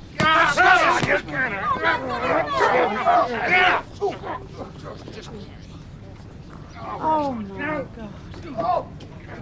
So, what you're alleging is that your nose was broken by one of my officers. Is that right, Mr. Johnson? Right. He struck you then, did he? He knocked me over with the car door, didn't he? And that's how your nose came to be broken, was it, sir? As a result of this collision? Right. My information is that the person who opened the car door wasn't a police officer. He was, in fact, a member of the public who decided to assist my officer in making his arrest. Is that true? He's just saying that, isn't he, Dad? To get them off the hook. We have, of course, taken a statement from the man concerned. In fact, he will be called as a witness should the case come to court. However, if your son should wish to make a complaint against him, Mr. Johnson, that is his right. Is that what you want to do? What I can't understand is why did Gray go shooting home like that? No big mystery there, Gov. He got a phone call, didn't he? Who from, Robbo? Looks like it. Telling him what, for God's sake? That his old lady's bit on the side has just been caught offside? That his house was being burgled, apparently. So you reckon you've seen this bloke as well then, do you, Mrs. Green? Well, not last night I didn't. Last week, though. And where was this? Round the back there. And we're not the only ones, you know. Been going on for a couple of months now, this has. Dirty old devil. You're both quite sure it was the same man then, are you? Well, it was the glasses, you see. The glasses? Oh, yeah. Now, a couple of people have mentioned them. If you can prove it, then just take the details. Bob, have you got a minute? Yes, sir. What can I do for you? The demonstration on Sunday, I need 7 from the relief. Can you sort out some names for me? 7? It's going to leave us a bit short. I know that. It's not my idea. What about cancelling leave? Can't afford it. Anyway, I've been through the arguments once with Chief Inspector Conway. Chief Inspector? Why can't the duty sergeant deal with it? Annual leave. Cushy number. What about his deputy? Wife's in labour. That qualifies him for sick leave, apparently. Very progressive. 7? Yes, if you could. I need them as quickly as you can. I'll see what I can do. Right, Mr. Axton, if you'd like to sign there, and there. Thank you. What happens now then? Well, Mr. Gray will be charged and brought before the court in the usual way. Well, that is absolutely necessary, is it? How do you mean, sir? Well, what I mean is if I should decide not to prefer charges like after all, there is my own wife to consider, you see, and the children. I see. Tosh. Yes, Bob. What about Robbins? Oh, yeah. Where's he been living since he came back to haunt us? Up on the Sedley Road. Is he? Why? Well, it's just that we've had a few complaints about a so-called peeping Tom on the Dover estate, which can't be more than, what, a midnight stroll from now? How long's it been going on? A few weeks. Could be a coincidence.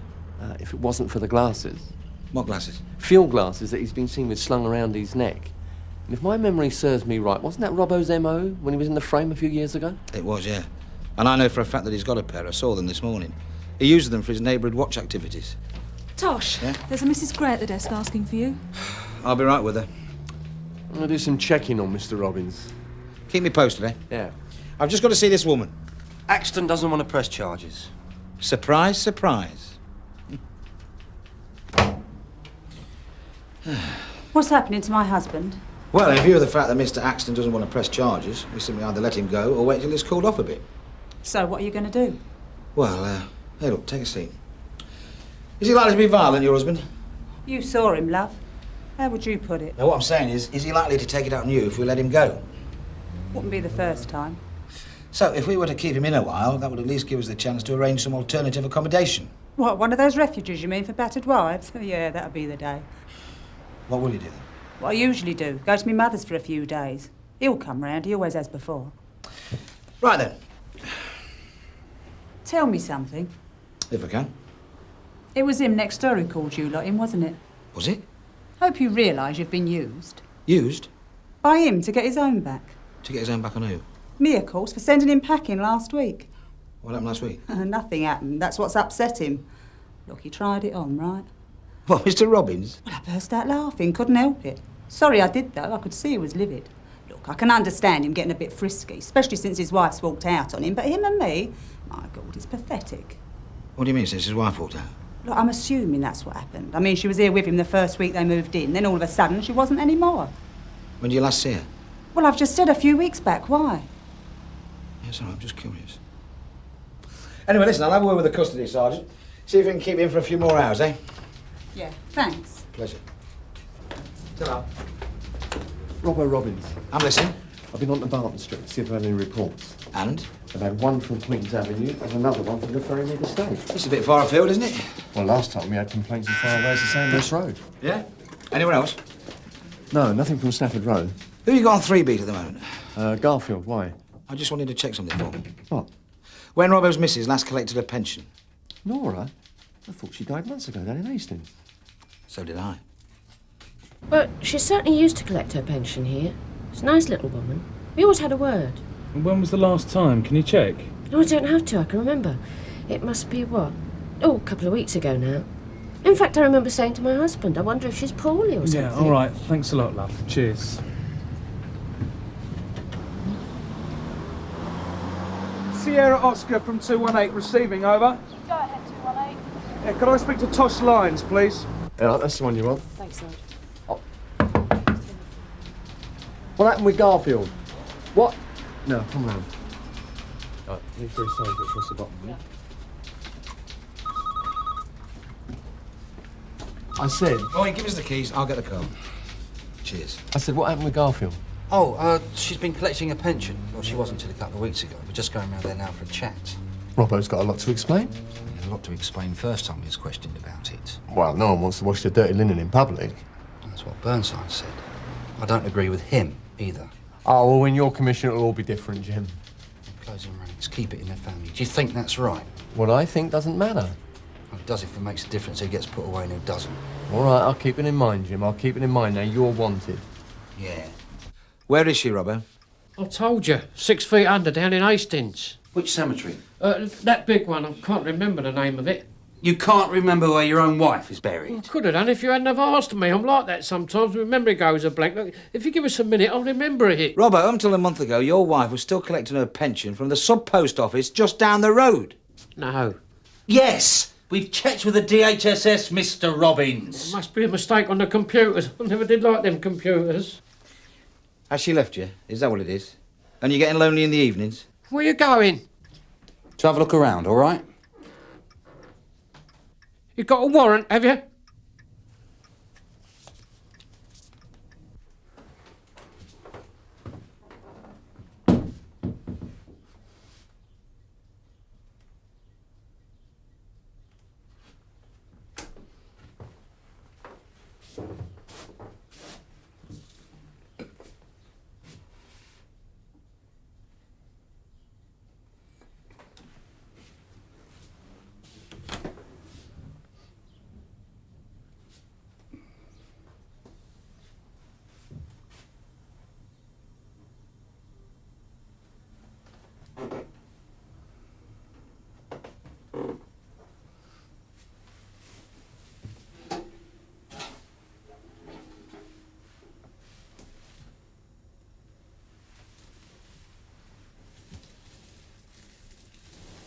Where were you last night, Robbo?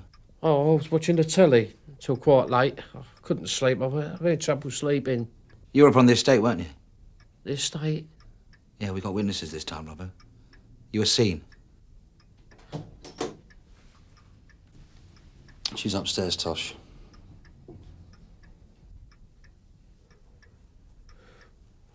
didn't mean to, you know. She kept going on and on and on and on. And I'll come in what time I like at night, I said, and what I've been doing and where I've been. It's no business of yours, woman. I must have caught her at a funny angle, like, harder than I meant. And well, after I... You see, I didn't know what to do with her.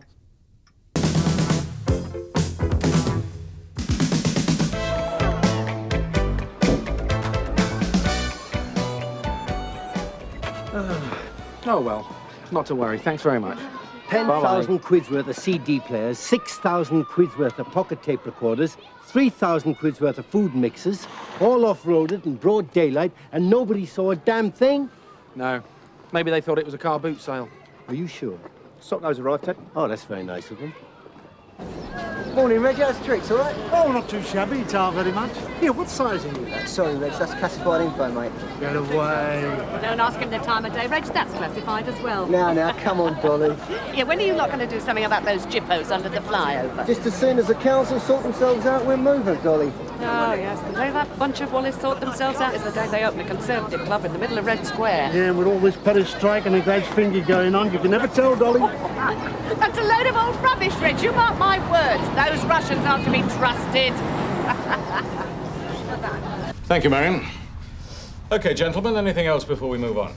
I don't think so. Right. Well, as I told you at the last meeting, we're well overdue for a visit from the Force Inspectorate team. Oh, you've had confirmation of that now, sir? Yes, 2 months from Monday. Commander Roy Godfrey. Oh, good. His front runner, sir? Chief Superintendent Braun and Chief Inspector Willis. They'll be doing a pre-inspection tour next week. So, gentlemen, you've been warned. I trust the I's are dotted and the T's crossed by way of procedure? I think you'll find we're watertight, sir. I, for one, am confident that Commander Godfrey and his team will leave with smiles on their faces. I'm glad to hear it, Derek. Andrew? I'm sorry, sir, I don't share Mr. Conway's confidence. Well, I'm sorry to hear that. When you marked our cards last week, sir, about a possible visit from the Inspectorate, I preempted... What is this? I've mentioned this to you, sir.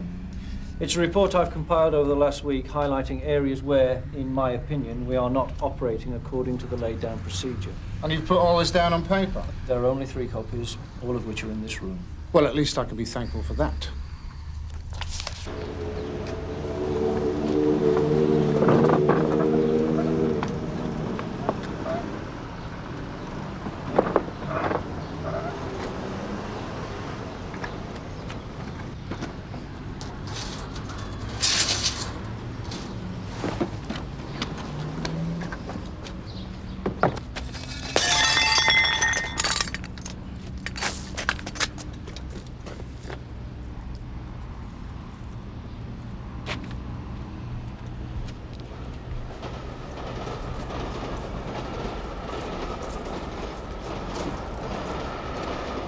Oh, no! Oh, yes. There you go. Every single penny. £27.87, an Irish shilling and 25 pesetas. The children's Christmas party bottle. You sticky-fingered little git. I've contacted the governor of the pub, Sarge, who said he'll pop in later. Good. Right, I've got a nice cold cell ready and waiting for you, Peter. I didn't actually steal the bottle, Sergeant. I found it where he nicked me. Yeah, and I'll be the next pope. Right. Sign there and there, please. Please, Sergeant, don't bang me up. Let me show you to your room. All right, move it, sunshine, come on. I've got some information. I want to see someone from CID. You must believe me, I've got some info. Trust me. Stop mucking about. Someone from CID, I'm not lying. I'm not listening. Burnside, I want to see Mr. Burnside. This is genuine. What do you reckon, Sarge? Are you out there? I can do you some good. So, Mr. Kenning, you locked your vehicle, you went into the cafe, and you had your breakfast. Yeah. Always have a bit of brekkie at that time. You went into the cafe, you had your breakfast, and when you came out, your vehicle was gone. Yes. How long were you in the cafe, Mr. Kenning? About 20 minutes. Interview interrupted at 12:05. DC Dashwood leaving room. So he's still playing Mr. Cool? Yeah, he's a lot sharper than he looks, Gov. He's played this game before. Yeah, well, we've played it a lot more often. So, wind him up and then stick him back on the street. Give him half an hour to get home, then find a reason to bring him back here. That might do the trick. Could bring him back via the scenic route. Have a little chat. Interviewing a suspect in the back of a police car, Michael? That's against procedure. I think I must be going deaf. Oh, excuse me, sir. Ask me nicely, I might. Sorry, sir? What?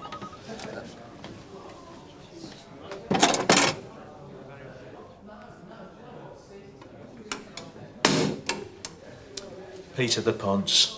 A lowlife. Should have been put down at birth. I'll second that motion. He claims to have information, sir. That's standard patter, son.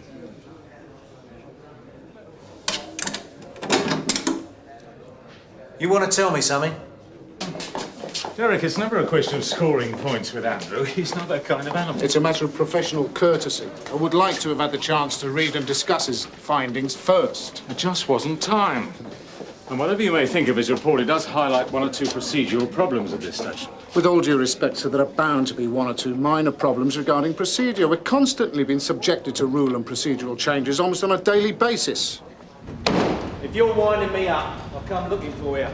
It's genuine, Mr. Burnside. Believe me, I wouldn't lie to you. Yeah, well, that would be very unwise. Because if you did, I'll put you away for a good long stretch, and I'll make sure you went down as a nonce case. Now, git. Wait. If he so much as farts in public, lift him. Sir. You're not telling me anything that I don't know already, Derek. The plain fact of the matter is that Andrew's report points out quite clearly that certain individuals in this station have got used to cutting corners on a regular basis. I don't need to tell you how habitual that becomes. It's soon taken as a matter of procedure. No, sir. I'll study his report in more detail and come back to you. Yes, you do that. Sir? Frank? Something I said? No, Frank. Nothing you said. You blokes are on a wind-up. Well, what can I say? We're awfully sorry, Mr. Kenning. But within 10 minutes of you leaving the station, we realised that you hadn't signed your statement. It's entirely our fault. I'll sign it now, right here.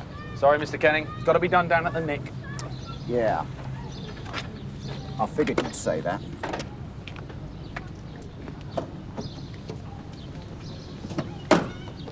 How reliable is this info, Frank? Well, how long's a piece of string, Gov? The thing is, I need a body on the streets. I got Roach and Dashwood up to their necks on one job. Greg's in court on a nonce case, and Carver, he's off on some psychological call. Look, Frank, I've just had an ear bashing about cutting corners and bending the rules, and I'll mark your card here and now. Your name was mentioned more than once as chief offender. Don't tell me. Munro, right? Yes. He's waging a one-man war on station procedure. So, if you want young Quinnan on your team, I suggest you consult with Mr. Do-It-by-the-Book Monroe first. Oh, come off it, Gov. I ain't got time to ponce around. I mean, this was Quinnan's collar in the first place. Listen, I've got a feeling in my water about this one. Yeah, so have I. Now then, Mr. Kenning, me old pal, we're going to do you a favour. Yeah? Tell me about it.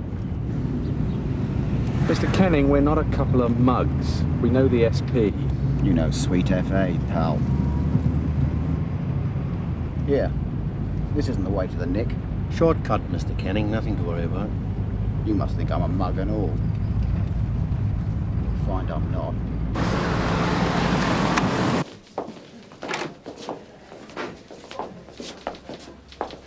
Well, well, well.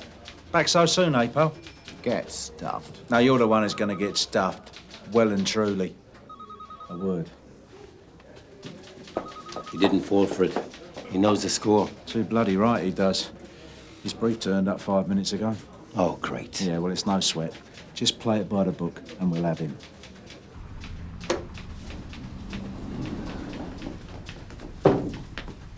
Yes, I can help you. Yeah, I'm Joe Timpson. I'm the governor down at the Green Man, Farker Street. Someone here phoned me earlier and asked me to call in. Right, can you give me a few more details and the name of the officer concerned? Yeah, apparently one of your blokes has collared the tow rag that nicked the charity bottle off my bar this morning. Oh, right. I'll make some inquiries. I won't keep you a minute. Right. You have exactly 2 minutes left to get me in to see my client. Do I make myself clear? All right, Ackland. Leave this with me. Now. Stop mucking about, Mr. Kenning. We know you're on the firm. It's only just a matter of time. If you're sensible, we'll put in a good word for you. Life might go a little easier from now on. Excuse me, a word? Look, his brief's been waiting at least 10 minutes. When are you going to let her see her client? You. You're a governor. Just the man I want to see. You might be very interested in this. They're trying to fit me up. Now then, Mr. Kenning, my old pal. We're going to do you a favour. Yeah? Tell me about it. Mr. Kenning, we're not a couple of mugs. We know the SP. You know sweet FA, pal. Here. This isn't the way to the nick. And I told you I wasn't a mug. Remember? That was recorded in the back of their motor. Now, where's my brief? All right, come on then. Sir? Do you want some of this or what? Yeah, not many. Well, get yourself out of that battle dress and be in my office in 5 minutes. Oh, yeah, and any plans for later, cancel them. The situation at the moment, Mr. Timpson, is that we have managed to retrieve the cash.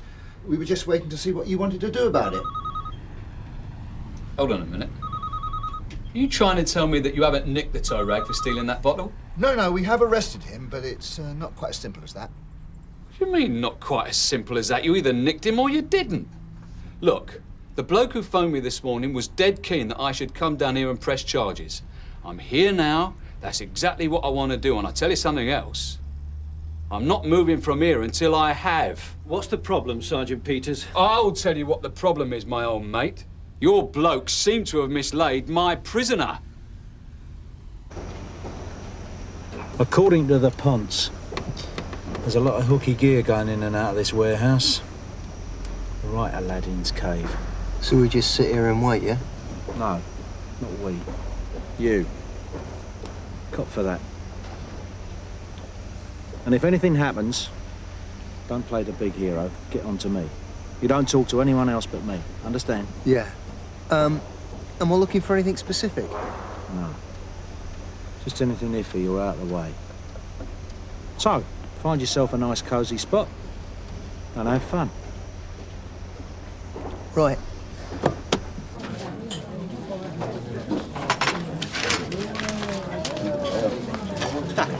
Cheer up, lads. Might never happen, eh? Bog off, Hollis. Here, look. How about you two guys buying a couple of Apple tickets, eh? Reg, get lost. I'll take it as a no. One of these days, I am going to smack that git. You're both wanted, I'm afraid. Chief Super's office. Now, as I've always said, whenever it hits the fan, Burnside is never there for the fallout. That's why he's a DI. Thanks, Kathy. Sarge, can you take this one? It's urgent.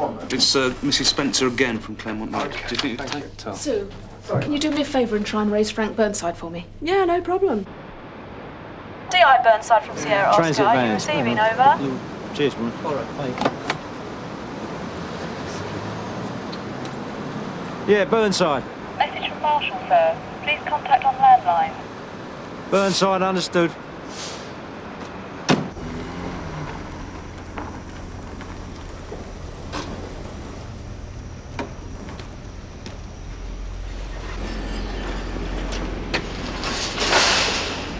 Go. Got to get hold of the Ponce a bit rapid. Oh, why, sir? Got to give him back to the system. Look, where can we find him? Well, this time of the day, you'll probably find him hanging around the amusement arcade. It's a bit out of order, though, Now, sir. what do you care? I can only play with the cards I'm dealt with. The landlord of the boozer wants to press charges. End of story. Well, what about this gaff? I know. What wouldn't I give to have a butcher's in there? Search warrant? Nah. No magistrate would issue a warrant on the strength of a bubble up from a lowlife. We've got to think on our feet. Any ideas? Well, I could go in and say I'm looking for a job or something.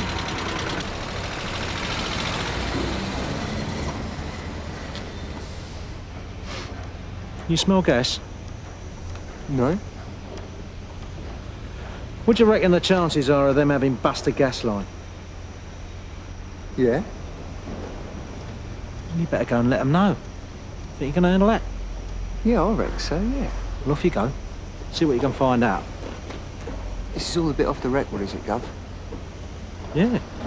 Yeah, it is. Well, I mean, if we did everything by the book, we'd never get the job done. If you can't handle it... Oh, no, I can handle it. I just wanted to know the score, that's all.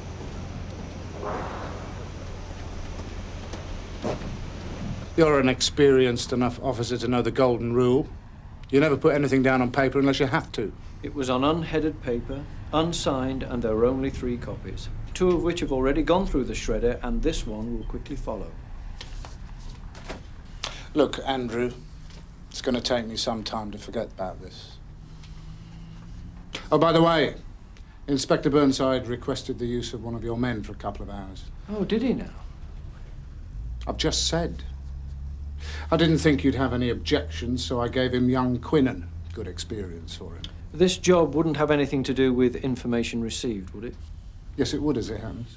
You know something I don't, Andrew? Only that the DI got a prisoner released in return for that information. It's not the first time he's done it. I don't suppose it'll be the last. Oh, but it will be, sir. Now, look.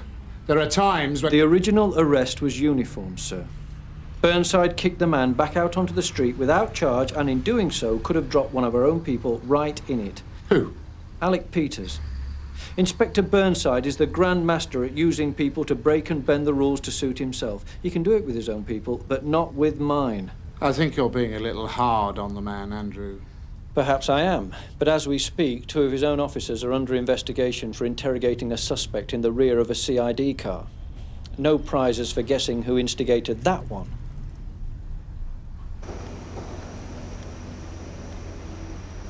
Come on, son. Move yourself. No, I don't think you'll need to evacuate the premises. But you haven't got any naked flames, have you? No, we haven't. Good. Excuse me, mate, can you put that fag out, please? Do what? Cheers. So, what kind of business do you run here, then, eh? What's that got to do with you? Well, you know, just in case. Bit casual, ain't you? Do you mind if I just take a look up there? Hang on a moment. I thought I smelt old Bill. Quinnan? Burnside to Quinnan.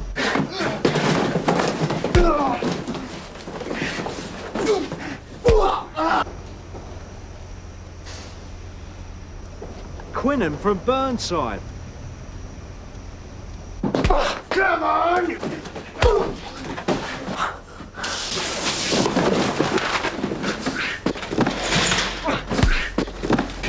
He won't be alone! Quick! Have a get around front! I'll take them back! Burnside!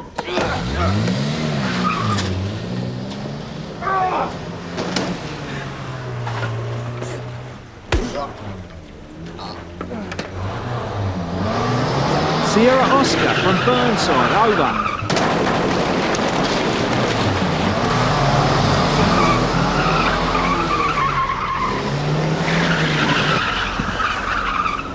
Gordon Bennett. For the sports news, that's next after this.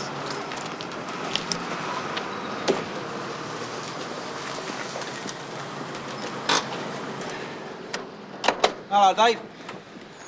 How you doing? Yeah, all right, sir. Just a bit sore, that's all. Well, that's all right then. Play your cards right, you get 10 days off with full pay. Can't be bad, can it? See ya.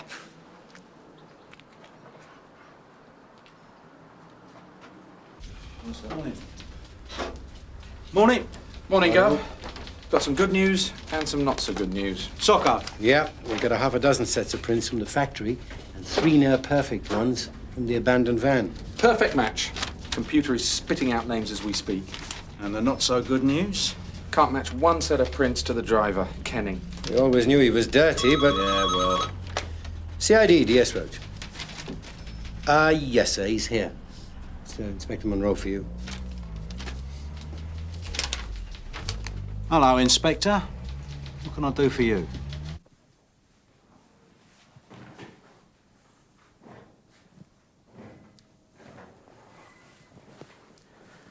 So, what's wrong with your office? Is this going to take long? Because me and mine have got some villains to lift. This is not going to take long. Just want a quiet little word in your shell, like, in private. Learning the lingo, eh? There is nothing I can learn from you, Burnside. Not a thing. Yeah, well, let's try a little cooperation, Andrew. Tell me what you feel you got to say, and then let me get on with my work. You are a user and an abuser. You don't give a toss about anyone else's situation, just so long as you come out of it covered in results. Oh, don't be a Burke. You had a spawny result and you know it. And before you go swaggering round here playing Jack the Lad, you stop and think what the consequences could have been for my people had it all gone pear-shaped on you. I don't believe you. I mean, we've all had a result.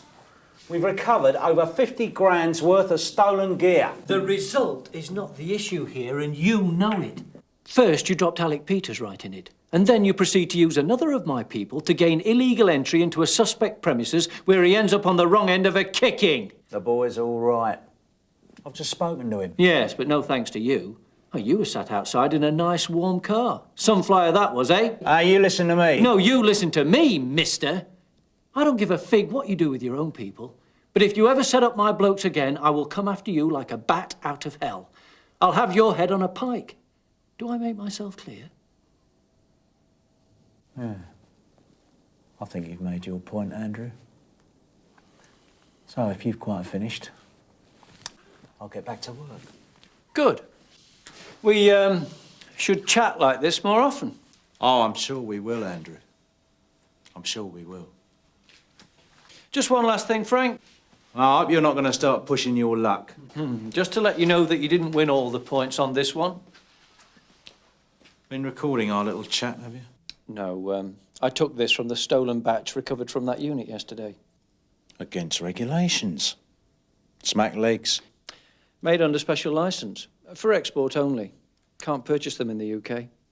Well, that is a riveting piece of info, Andrew, and I'm sure somebody's... Your suspect truck driver, Kenning, used one of these, identical to this, to record a certain conversation in the back of a CID car. You jest. I think you'll find your Mr. Kenning has some explaining to do, don't you? You could be right. Thank you, Andrew. Nice one. Yes. Yes, I thought so too.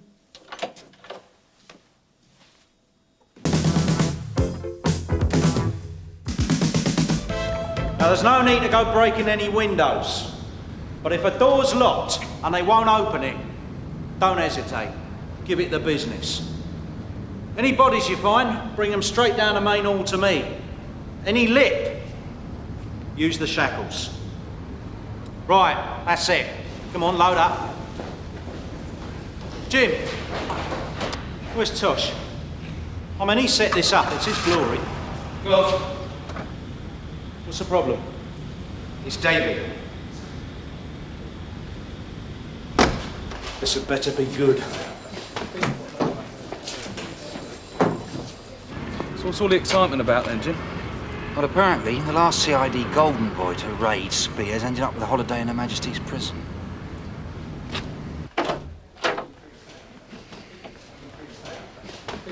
So tell me all about it, Davy. I'm scared. We've got him. Here. There's a whisper he might have heard. I had to snivel for that warrant. I know, I'm sorry. You did what you could. But we can't stop now. Now, I want Spears. You've offered him on a plate. He's too good to lose. I thought you'd say that about me. Don't worry, Tosh. If we get Spears, Davy's got no worries. Yeah, and if we don't? We're moving on his tip-off. We'll get him. Right. What's the problem? No problem. Let's go.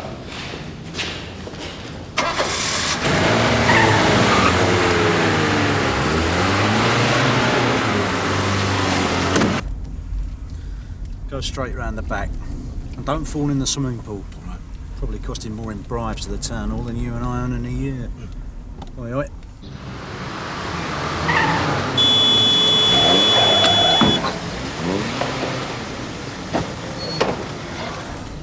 I don't want anyone leaving here.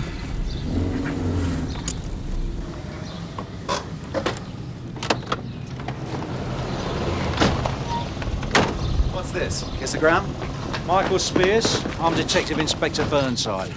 I have a warrant here to search these premises. We have reason to believe you may be in possession of certain works of art illegally obtained. Feel free. I'll know if anything goes missing, Mr. Burnside. The only thing likely to go missing from you is about 20 years. Patrick Jennings. You've met. This is my barrister, Mr. Burnside. Expecting trouble, were you? So this is what you get for pimping paintings? Makes you think, doesn't it? I bet there's been a few little crimes conceived on here. Nothing upstairs. He's got an attic. Splendid. Inspector, won't you join us for some coffee? You might as well. It's all you're going to get.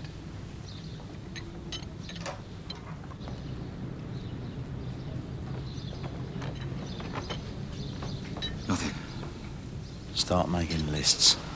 I'm going to see Davy. Tell him anything he needs. Terribly embarrassing. Still, I know things can get a bit desperate. Sometimes.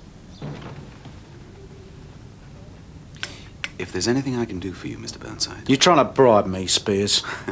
I really don't have the small change. I mean, whoever dropped you in this really needs a good telling off, doesn't he? But I should let you sort out your own laundry. It's just my sense of civic duty, I suppose.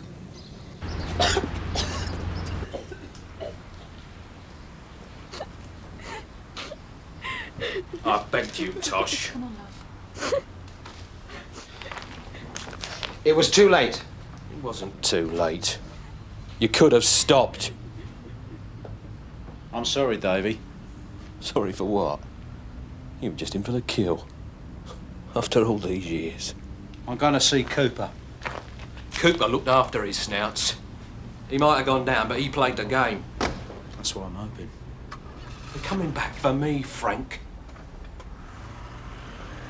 We'll stick someone outside. I'll stay with him. I'm sorry. Just get on with it, Burnside.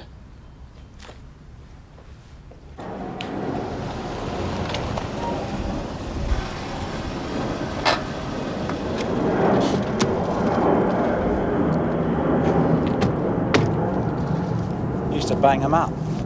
Now they send them to theme parks.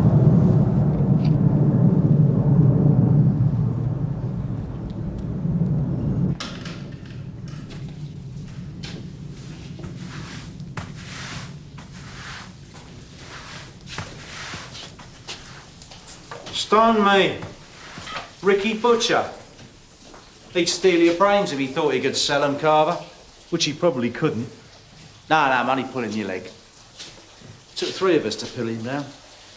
Tried to bite my nose off, didn't you? Tony Cooper? 623. D.I. Burnside, DC Carver, Sunhill CID.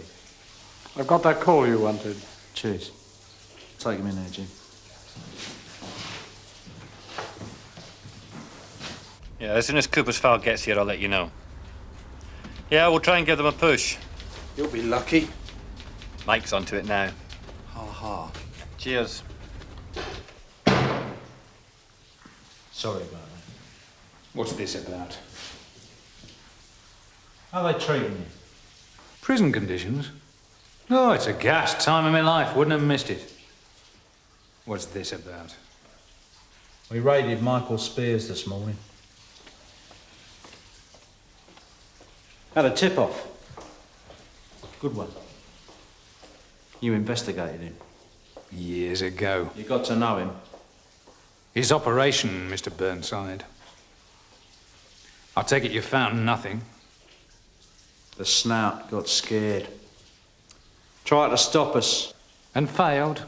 And Spears wiped his feet on the warrant, as they say. It made us look stupid. Because you were. And what's the problem? We owe the snout. He's scared. You mean he's not dead? He's frightened. He's lucky. Anyway, it's down to me. You don't want a dead snout on your conscience, do you? He's a good snout. Oh. I want Spears. So what were you looking for? Stolen art. He's moving up. He wouldn't keep it in his house. Where would he keep it? I don't know, somewhere in Great Britain. He'd never go near it. Oh, I think he did this time. We've nearly got him, Tony. It may have escaped your notice, but I'm what they call slammed up. It's a full-time job. I cut up little pieces of cardboard. It's quite exhilarating. We make double glazing frames. Nights I watch television. Except we miss the good bits because we called in for bed checks. So I joined the calligraphy club. But they said they gave it a bad name. I'm a bad name, bit of bad luck, and I'm slammed up. So don't say we. What's the point? How long are you going to do it? A week? A year? Until it blows over? It won't. I'm not much use to you now, am I? You should push me under a bus. And you should know when and where. Burnside's on to Cooper. You sure about that? Yes. You don't know. Forget it, Tosh. It's all over between us. Go snoop round Spears. Come on, love. We passed our sell-by date. Davy, what don't I know? Cooper, he's on to you. Do you know what it's like in here? Once a copper, that's what they say. Like it was some incurable disease. Maybe it is. For 6 months, I couldn't go to the Kazi without a chorus of nick-nick seeping out of the sewers. Your coming here's just topped it. Cooper's helping his old mates. Well, Cooper isn't. They didn't help him. What are you staring at? He's young. Never seen a bent copper? Never knowingly, son. You're frightened. Tony, you knew Spears, his operation. I know you'll never get him. I can get to know him. And what, way to pounce? You're a kitten stalking a jackal, Burnside. Can you help? Why should I? Your parole's coming up. Don't threaten me. I was offering. Ah, for God's sake, you know what really makes me puke, Burnside? What really makes me puke is I used to be like you. If I got Spears, he'd go down for 20. And when he goes down, the rats will jump. You know what happens. Every ponce and scrote will stitch him up for anything that moves. One collar. That's all I need. And his crown falls. And all praise the great inspector. You're a slimy bastard. Well, you remember that much. We're all jostling for the big ones. Yeah, stars on our jackets, power, pay rise. You know the school. Yeah, for money. Yeah. But for good money, Cooper. So what do you want Spears for? New washing machine? It's not just my socks that stink. That man has turned my ground into a dog's crapyard, and I want him out. And where will you put him? Inside. Where am I now? You'd lock me up with a lion. They can protect you in here. Not the screws, nor anyone. You know that. Don't kid me. If I do get Spears, who's to know you didn't help? Oh, that's really very cheap. That's very cheap, Burnside. Very CID. I was only saying. I know what you're saying. I'd have said it myself. When I was honest. The honest plod. I wouldn't put it about. If I help you, I've had it. If I don't make any difference. I'd sooner die knowing I didn't, thank you. There's a call for you. Stay with him, Jim. Any chance of some tea or something in here? You never think you'll end up back in uniform. Afternoon, mate. I'm fully booked. Yeah, great. How long have you been working here? Most of the day. Have you noticed any activities over there? Yeah, a matter of fact, yeah. Like what? Like about 15 coppers coming out looking very pissed off. Cheers.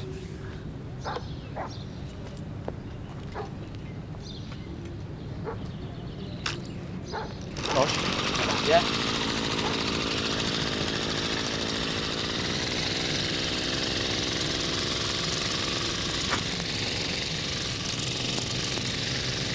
Cooper went down for perverting the course of justice, as you know. Yeah, all right. Bribes. Yeah, there's a case on file against him. The thing is, it links him to Spears. Tosh called in and spoke to Alistair. Yeah, hang on. Right, Gov, it's a bit weak, but it's good enough to keep. Davy seems to think that Cooper's been working directly for Spears for a long time. Before he even joined CID. He sold that years ago.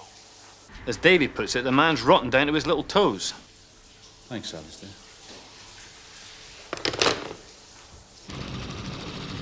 Very impressive piece of detective work. I should say an impressive piece of string. You've moved something? I move mountains every day. Might have been a new lawnmower. When was that? Oh, never mind. I suppose if I said, how long's a piece of string, you'd say... About 15 years. Oh, very predictable. If I had half a dozen men like you, Constable, I'd be 6 times as rich. What's that supposed to mean? Whatever you take it to mean. How is the police force these days? Paying well? Sure you won't come in for coffee? Yes, I'm sure. It's very good. I import it myself. Discover your tastes, Mr. Lyons. I know my own tastes. Evidently. I'd escape if I were you. That's worse than CIDs. So, how does it happen? There you are. The honest plod, Mr. Cooper, CID, on assignment to Spears, doing your job. How does what happen? How'd you get bent? Go on, Cooper. What is it, depression? Yes. And fear? Tell me. Go on. You take a favour, 2 favours, information for the good of the law, for your own good. Suddenly they promote you. Not just on what he gave you, but it helped. Hard to forget that, when they salute you. Then he comes round. Remember that little bit of help? Well, they don't ask for much. A blind eye, some trivial instance. Then a bit more serious. More help. And you find he's paid off your car. Then he's paid off your career. Then you get scared. Then it's too late. When Spears goes down, it all goes down. It's only a matter of time, believe me. Nah, nothing about Spears. He's big. You won't get the star prize for Spears. It's what he runs. I'd save my snout. What's a snout? He trusted me. Can't have been a very clever snout. He's my snout. Yeah. What if I pulled his firm? He'd look after them. And after they got out? He'd see them all right. What about while they're inside? Chocolate bars, washing powder, toothpaste. You can't brush your teeth in here unless someone sends you money. And what if they're not too popular? What if they need protection? I don't follow you. What are you saying? I'm saying, how come you're still walking about? Spears doesn't frighten you, does he? It's the others. The others he's keeping off. He goes down, they'll be at your throat. He's the only thing keeping you alive. Isn't that right, Cooper?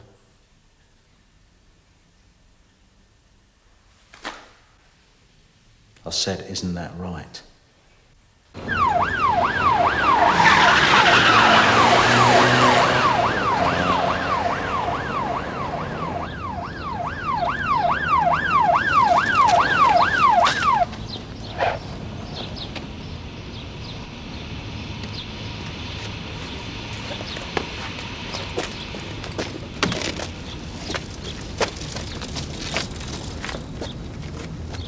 Where were you when I went down? I didn't know you. Nobody knew me suddenly. Nobody likes the smell of a bent copper. Gets in your clothes. We all smell a little. You more than most, Burnside. What you don't like about me is looking in the mirror. You often see me, don't you? Staring back. Do you ever see me, son? Oh, yeah. But I squeeze spots. The joys of youth. If Spears went down, I'd be dead. No. If Spears went down, then you'd go down. Then you'd be dead. What do you mean? There's a case outstanding against you. I'm a plod. I do my homework. That's what you get to in the end, is it? You help me, and I'll make sure your file ends up in the back drawer. If Spears goes down, I've had it whatever you do for me. No deal? I didn't say that. There's always the possibility of a deal, isn't there? How? I won't give you Spears. That's the deal. You said it's just a matter of time. But time can be never, right? Could be. I'm offering you something now. What about my snout? No, I'm not talking about your snout. What are you talking about? You want to make notes?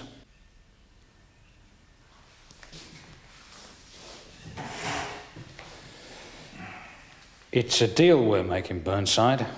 It means you forget Spears. Carry on. You forget Spears? Yeah. You stand to gain a great deal, Burnside. We all stink a little, son. Jim, give Dashwood a bell. Tell him to hang fire. Tell him everything's under control. Move it, Constable.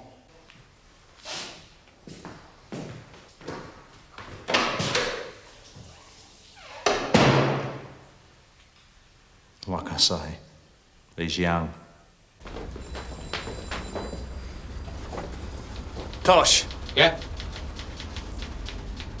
They got Davy. Hit and run driver, stolen car.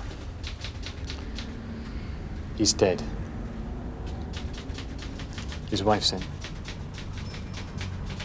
Where? Interview room.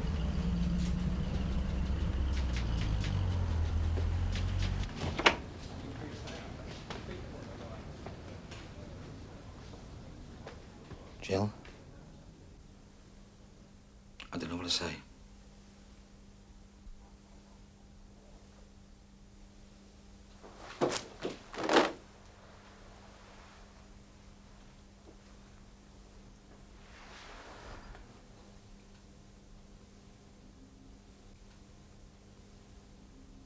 That's all I can do.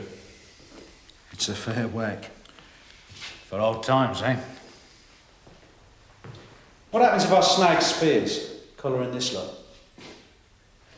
I mean, any sensitive areas? I've got your word. I've told you. We'll go for a drink when you get out. Spears is moving up. Stolen art. Foreign art. He's middlemaning. German galleries, cooling off in Britain, shipping out to the States, Japan, Middle East. Yeah? He's close to it because it's new. When it's running, he'll pull away. It'll make him big.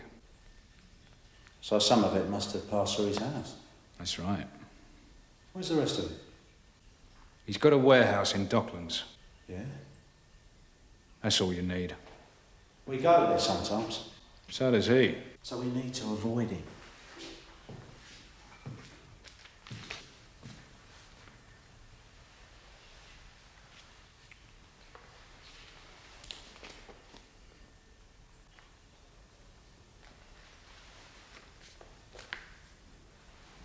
We'll give it a miss. How long? 2 months.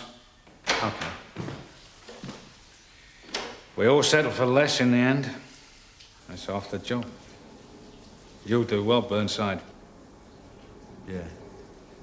So will he. Good nicker. Burnside. Thanks. We're all from Hendon.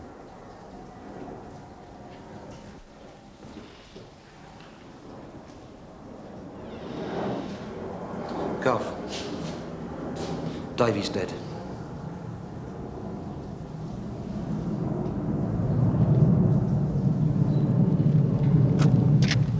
Nightmare, this place, isn't it? Right, let's go and get spears. I thought you'd done a deal. I only do deals with people that matter.